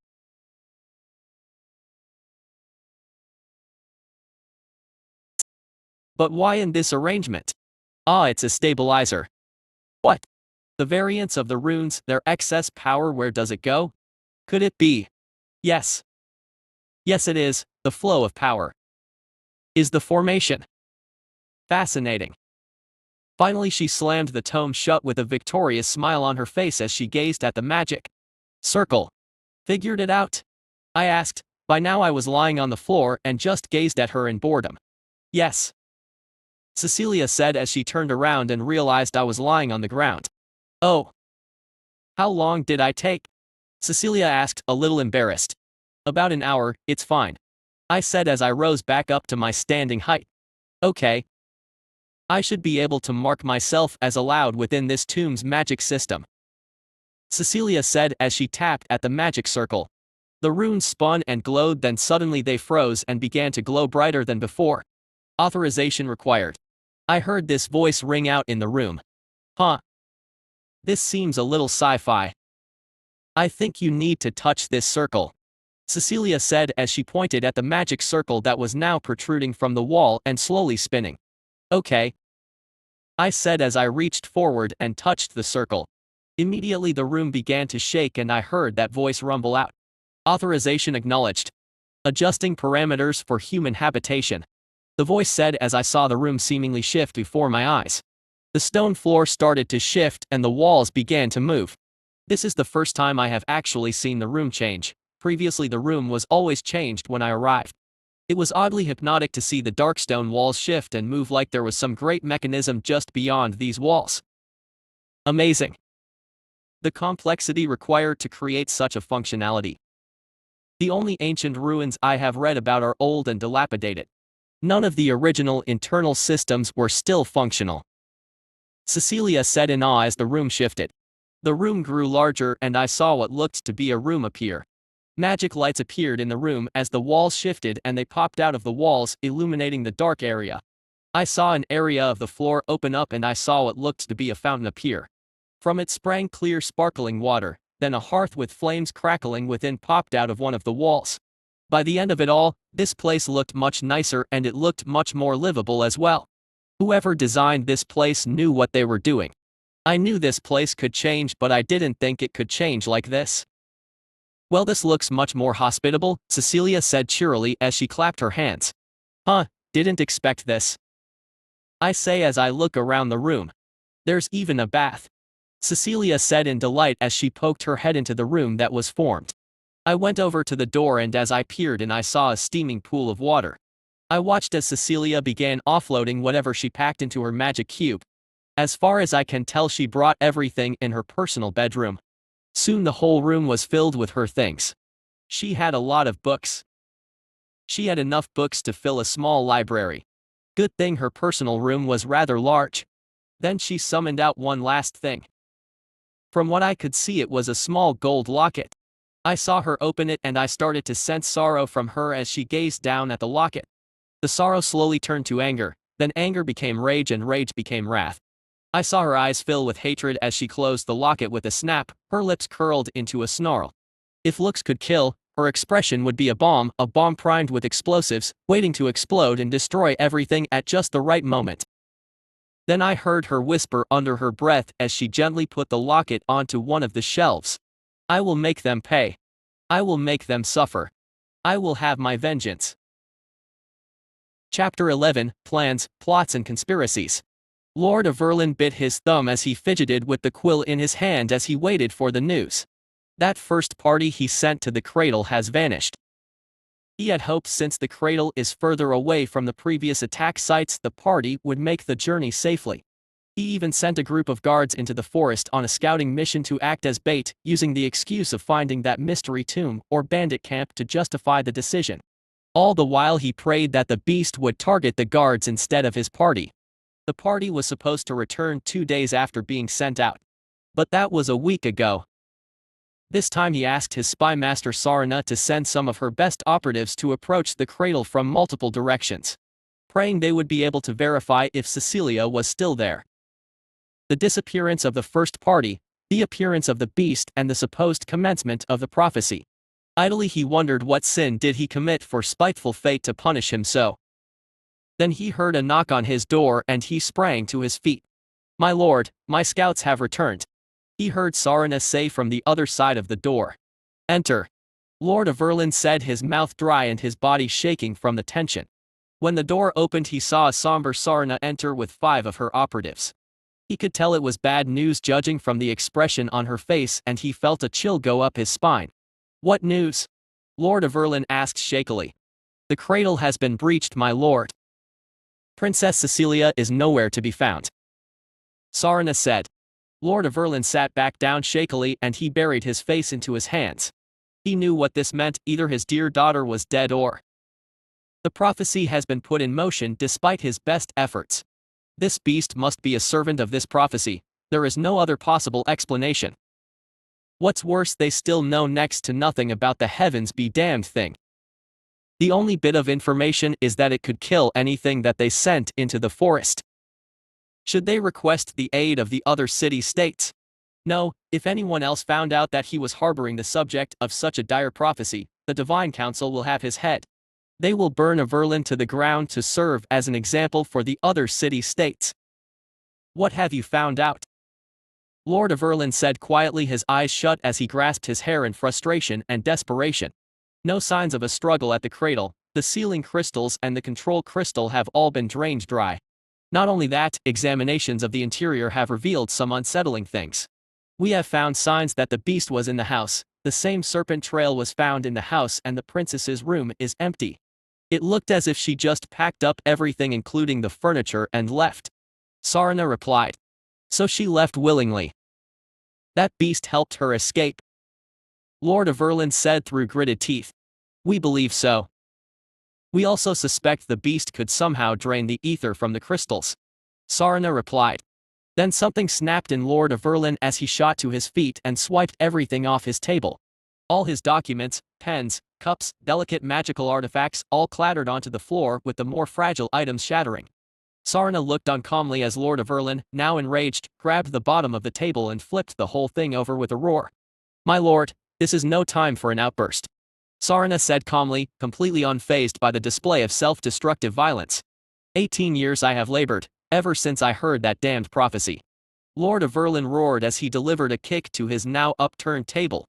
18 years of work undone in a fortnight, Lord of Erlin howled as slumped back into his chair, grasping at his hair.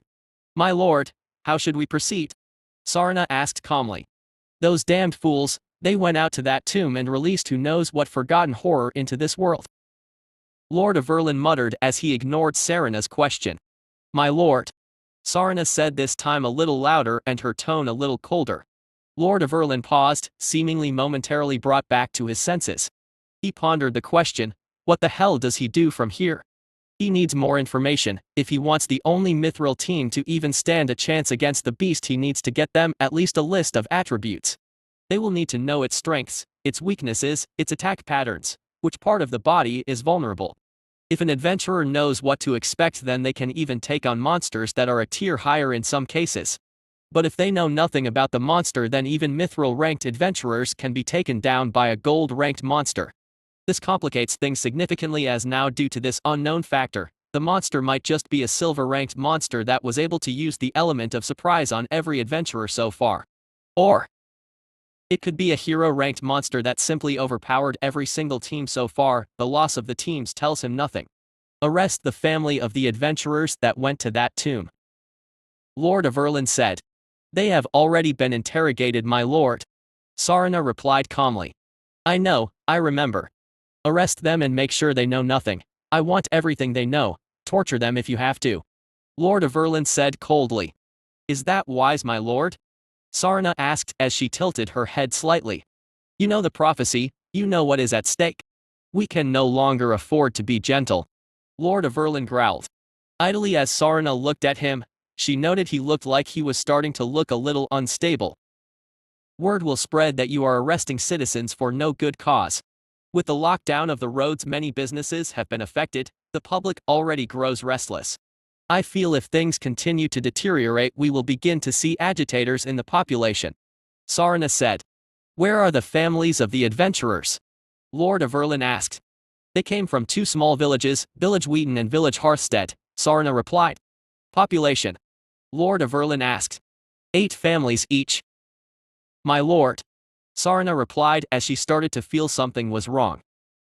Use your underworld contacts, make them attack the village and have some of your operatives capture their families. Then squeeze every last bit of information from them. If we can find the tomb, we might be able to find some clues to what this thing is. Lord of Erlin said. You want me to orchestrate a bandit attack, kill all the villagers and kidnap the families of those adventurers in the process? Sarna asked dumbfounded. That seer served the divine council. If heaven discovers what Cecilia is, the armies of heaven will wipe Averlin off the face of the map. All our lives are forfeit unless we find the beast and Cecilia. Lord of Erlin growled. Yes, my lord. Sarna said with a bow as she started to have second thoughts on the man before her. What he said had some degree of logic behind it. However, if this becomes public knowledge, Averlin will have an uprising. If House of Erlin is overthrown, who will the people blame for a cover operation? The Forge Master? The head of commerce? The head mage? That girl, the royal bestiarian? Or the woman who is in charge of cover operations and spying? The spymaster Sarna Lowe's would be the one to take the fall along with the House of Averlin if the worst should come to pass. The rest would get away scot-free and chances are they would continue to serve the next ruler. As for herself, she'll be dragged naked through the streets. Sarna may have to consider a new source of employment. Oh yes, the girl that escaped the bandit camp, have her brought to the forest and have her see if she can remember anything when she's in there. If we can find that bandit camp, then we'll be able to gather more clues. Lord of Erlin said. My lord, I doubt a common peasant girl will be able to find her way through a forest. She would more likely lead us in circles than actually lead us to the camp. She was lost for 2 days at a walking pace, she could have walked for 50 kilometers in any direction. The camp may be hours away from where we found her. Sarna replied. I don't care, have her search. She's useless as she is now, we might as well get some use out of her. I assume you still have her in custody. Lord of Erlin asked as he cast a cold glance at Sarna. Of course, my lord, I have been awaiting your leave to release her. Sarna replied as she gave him her best false smile. Good, have her sent to the forest to search. Lord of Erlin said. Of course, my lord, is there anything else you require? Sarna asked. No, complete your tasks and we just might survive. Lord of Erlin said with a grimace. Of course, my lord, then I shall take my leave. Sarna said as she bowed and made her way out of the room. Once she was clear of the guards at the door, her smiling mask gave way to a snarl. You may be stuck here but not me. Sarna muttered as she began to think on what preparations she would need for her to escape this city if the worst should come to pass. She has no intention of being lynched or turned to ash by holy fire. Degree. Black Chess King, degree. As I looked down at Cecilia, who was lying on her bed flipping through a book, I realized over the past few days she apparently feels no sense of modesty when in front of me. It was honestly a bit of a weird experience being treated as someone, or perhaps something, that didn't care about such things. Well, to be fair, yes, I didn't really care, and since I have no eyes, she has no idea what exactly I'm looking at, considering I have an approximately 270-degree cone of vision. Still, the human in me still felt it was a bit awkward to be in the same room as a woman who was wearing so little. Even now as I looked down at her, she was in nothing but a nightgown and underwear. Well, I can understand the utility of the decision. The hearth kept this place quite warm, and honestly I've seen the clothes she usually wears. It honestly didn't look that comfortable with its thigh-high socks, garter belts, and a corset underneath her flowing dress. So this attire is much more comfortable. The oddest moment for me is when I returned from a hunt and I saw her bathing. When she saw me, she gave me a cheery wave as she got out of the bath and grabbed a nearby towel. Then she used the towel to dry her hair first, not bothering to cover up at all. She just walked over to me stark naked in nothing but a pair of sandals on her feet. She then began talking to me as if nothing was wrong with the whole situation. Well, Honestly, there wasn't that much wrong with the situation. I can easily ignore her nudity once the conversation starts. I feel nothing for human women, in fact until now I don't even know if I'm male or female. So I guess it's just the human in me acting up, like somehow this situation is indecent or something. Then again, I am sure people with pets don't care about their modesty in front of their dogs or cats. You wanted to talk to me? I asked as I looked down at her. Yes, I've come up with a plan to better conceal what you really are, Cecilia said as she snapped the book shut and got off the bed. What is it? I asked. You see, friend, I was combing through some of the old tales of past devourers. All of them had hybrid features, like one was covered in feathers. The feathers were a hybrid of multiple types of feathers. The devourers could meld traits of those they consumed, optimizing their abilities to use the strengths of multiple creatures. When I first met you, your blades and your invisibility was very obviously the pattern of the Stalker chameleon. However, if you were to meld those two into with the invisibility powers of another creature and obtain the blades of another, then it would be much harder to tell that your abilities are stolen from other creatures. Cecilia said. That is true. I replied. Then let me ask you, friend, can you change your appearance? Cecilia asked. Never tried. I replied. As soon as I thought about the subject, I felt something click in the back of my mind. I found once again that my body knew exactly what to do, and I decided to try it out. Oh, a Spriggan skin, Cecilia said with a happy clap. I looked down and saw my body was covered in this strange bark-like skin, much like those annoying Spriggans that I managed to wipe out. Well, as far as I know anyway. Their abilities seemed too useful for me to leave any behind. I actively hunted them for about a day and a half. There weren't that many of them to begin with, and there's definitely a lot less of them now. In this forest at least. I guess I can, I state as I switch back to my white skin. Excellent. Also, if I am to uphold my end of the bargain, I will need to make you look more presentable, Cecilia said. Presentable? I asked, confused. Yes, you are very intimidating, but a tad too intimidating. I think if we can alter your appearance to seem more regal, I may be able to pass you off as some wise ancient beast. One that is intelligent and can be reasoned with. Cecilia said. What do you have in mind? I asked. I think some phoenix feathers would be excellent. We can meld that with the feathers of, well, feathered wyverns. As for your blades, there are gigant mantises whose blades you can combine with your stalker blades. Gigant mantises also have invisibility, so it could mask your real identity even further. Cecilia said. Alright, sounds like a plan. Where can I find these creatures? I asked. I think let's start with the gigant mantises, we'll worry about cosmetic changes later. They are found in a swamp not far from here. It's about 3 days of travel for us humans, but I think you can make better time than us humans on carriages. Cecilia said. Sounds good. I replied with a smile. Cecilia was proving to be an extremely good ally. I was worried at first that she would try to trick me into just helping her get her throne back. I found out a few days after staying with her that she wasn't afraid to invest in her endeavors. She has spent the past few days coming up with a plan to make me stronger so that we would be better equipped to complete our goals. Well, if there's one thing I learnt on the streets back home, treat me right and I'll treat you right. Compassion is hard to come by out here. Chapter 12, Whispers of Prophecy. I held Cecilia in my arms as we sped past the trees. I tried to take the turns around trees slower. I didn't want to shake Cecilia too much lest she starts feeling ill. We should reach this swamp soon. We've been moving for almost half a day. This is the furthest I have ever gone from the tomb, so this will definitely be interesting. It wasn't long before the terrain started to change. I could feel the ground was now much wetter and the grass soon turned to a marsh. I began to slow down from the increased resistance. I was still going quite fast, but not as quickly as before. Then I spotted an old shack in the middle of the swamp. It stood on a slight incline, a piece of dry land in the wetlands. I noticed there was this powerful signature radiating from within the shack. I immediately activated my invisibility and put Cecilia down. Hi, I muttered, trying to keep my voice down. Cecilia obeyed, instantly casting a spell turning herself invisible. I continued to observe the shack, then I saw a flash of light within and I immediately felt a presence behind me. I felt my blood go cold. I turned and saw an old woman standing there calmly looking up at me. I raised my blade and delivered a quick slash at her. At the same time, I fired off a volley of spikes.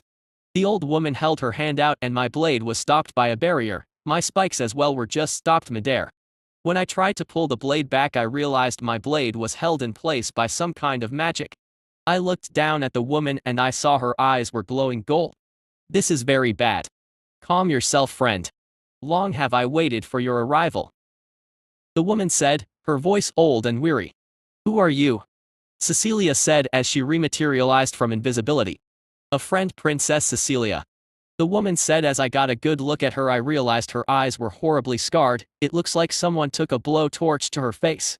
If you are curious about this, the Archangel Mihail blessed me with his searing touch long ago. The woman said as she touched her marred face. How do you know who we are? Cecilia said. It was painfully obvious that we couldn't beat her. In fact, I couldn't even move my arm, and unless I cut it off I'm stuck here. Fear not, I mean you no harm. I understand if my presence is shocking to you. The woman said as she put her arm down. My arm was freed from her magic and the spikes fell down into the mud. My first instinct was to grab Cecilia and just book it, but I had a feeling we wouldn't get far. Who are you? I asked cautiously as I took aim at her with my spines just in case. A friend, my protege made the prophecy that binds you, princess. The old woman said. You are a seer? Cecilia asked, taken aback by the revelation. Yes, or at least I was. The gift of divine sight is not something that can be disregarded. When I served my purpose, the Archangel Mihail attempted to remove my sight, thus you see his work on my face. The woman said as she looked at me. That doesn't make sense. If you are a threat to them, why didn't they just kill you? I asked as I looked down at her.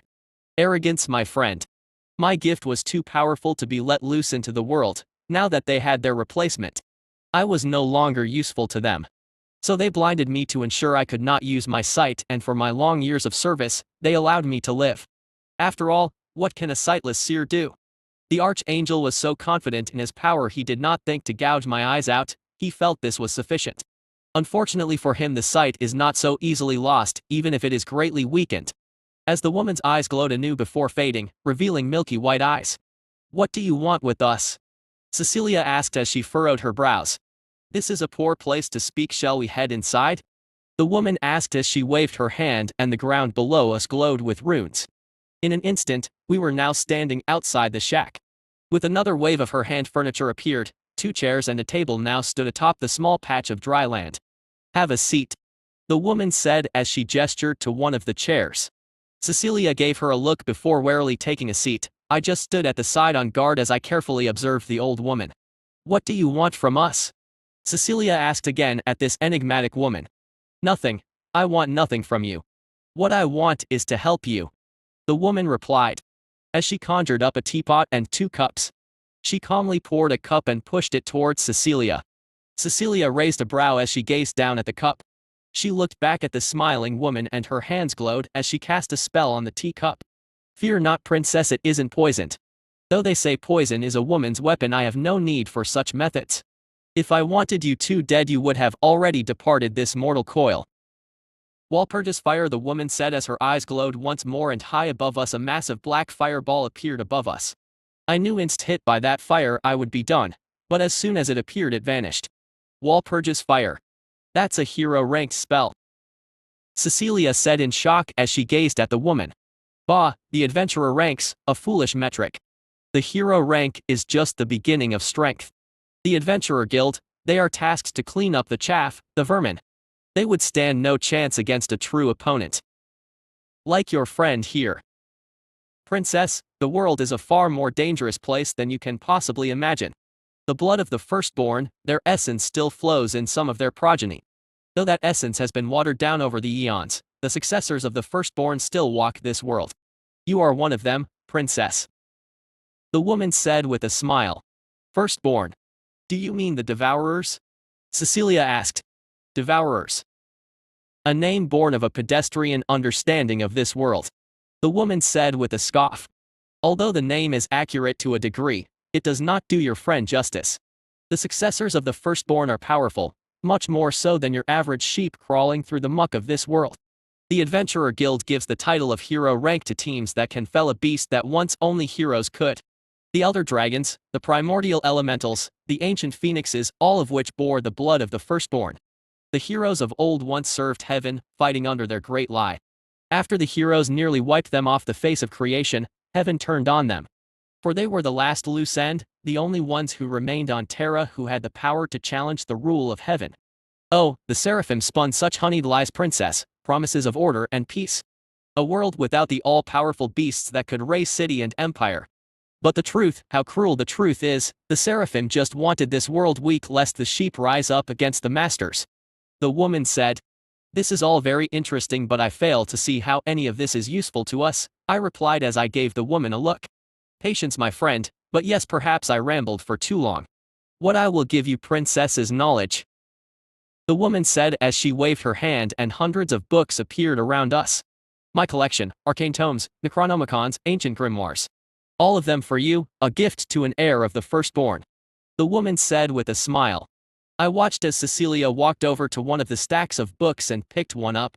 She opened it up and I saw her eyes widen. I could sense her heart rate rise. Whatever was in that book, I could tell she liked what she was.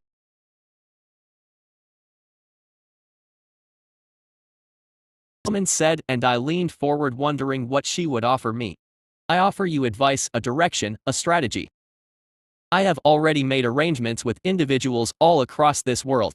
My plan, my final symphony is already in motion. You need only find the other successors of the firstborn," the woman said. "Find the other successors of the firstborn? How the hell am I supposed to do that?" I asked. "The other successors are hunted by heaven, so they are in hiding. There should be many, but I only know of the 4, the founders of the Children of Terra. You may know their organization's other name, princess.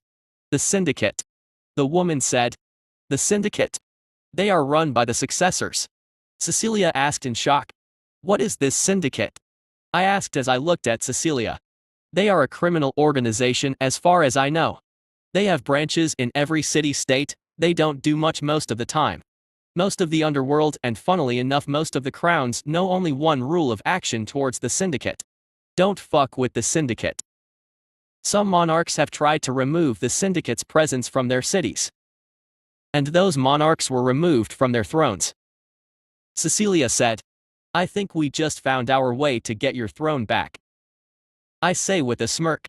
"I think so too," Cecilia replied with a smile of her own. "I know not how many more successors the original 4 have brought into the fold. I am only familiar with the 4. The first, and the one I am fondest of, Nemesis the Vengeful," the woman said as she put a finger to her temple, and from it, she withdrew a blue glowing wisp-like thread. She then tossed the thread up into the air and a projection appeared. The projection showed a raven-haired woman. She knelt on the ground as she cradled another fallen woman. I could hear her sobbing as she held the corpse.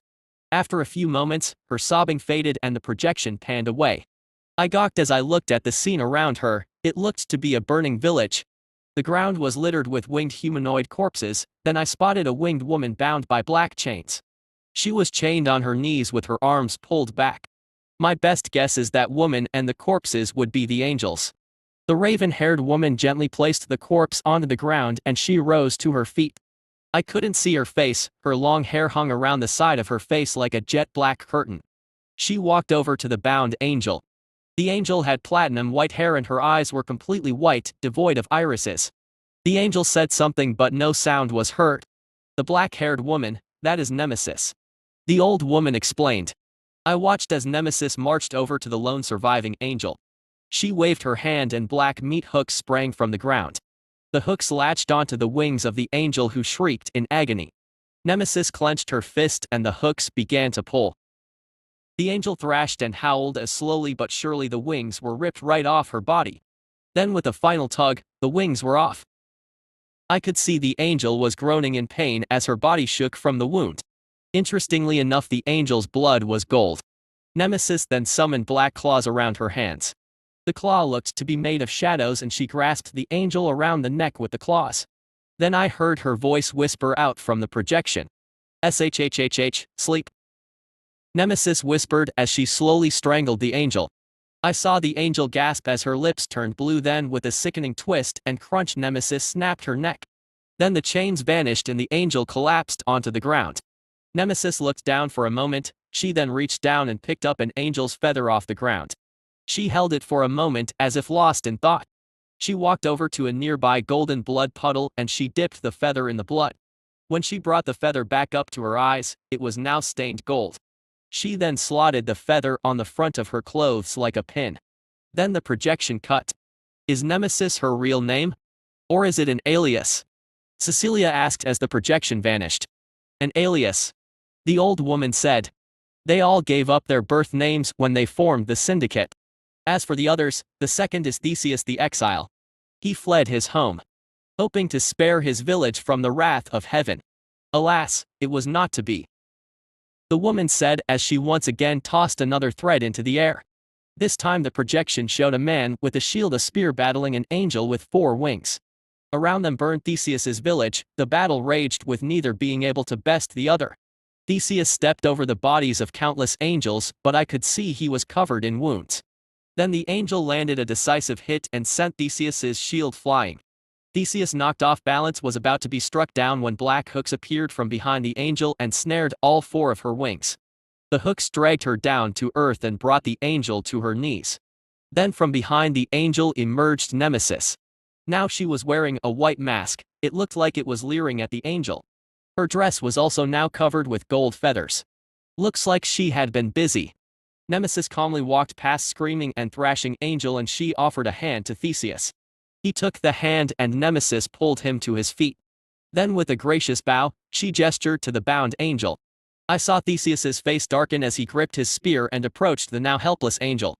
Then the projection cut again. How strong are they? I asked as I looked at the woman. Far stronger than me. They could fight on even terms with an archangel. As for you, firstborn, you can one day exceed them all. You will one day be a wolf among sheep if you can survive that long, that is. The woman said. And the other 2? Cecilia asked. These are my visions of these 2. I met with them previously. I did not have any visions of the 2 that came after. All I know are their aliases. The third is Persephone, the ruined queen. She is a powerful magic caster. Her city-state fell to the angels and now she is part of the syndicate. The 4th and final founder is Heimdall the Vigilant. He is a powerful warrior that is the chief of security for the syndicate. He also leads the branch of the syndicate that is tasked with fighting the angels on Terra. He is very good at his job. The angels who appear in Terra now only stay for short periods. If they linger for too long they risk meeting the Heimdall and the syndicate. Occasionally Seraphim death squads do appear to hunt down any particularly powerful humans, but sometimes those death squads never make it back to heaven. Make no mistake friends, there is a hidden war being waged in Terra. It is just that most people don't know it. The woman said. And what arrangements have you made for us? Cecilia asked. At those words the woman's lips curled into a sly smile. The leader of the syndicate, Nemesis. She awaits you in Averlin. The woman replied. Then how do we find her? I asked. At those words, the old woman let out a small chuckle as she turned her scarred face towards me. Do not worry, my friend. You won't need to find her. She will find you. When the time is right.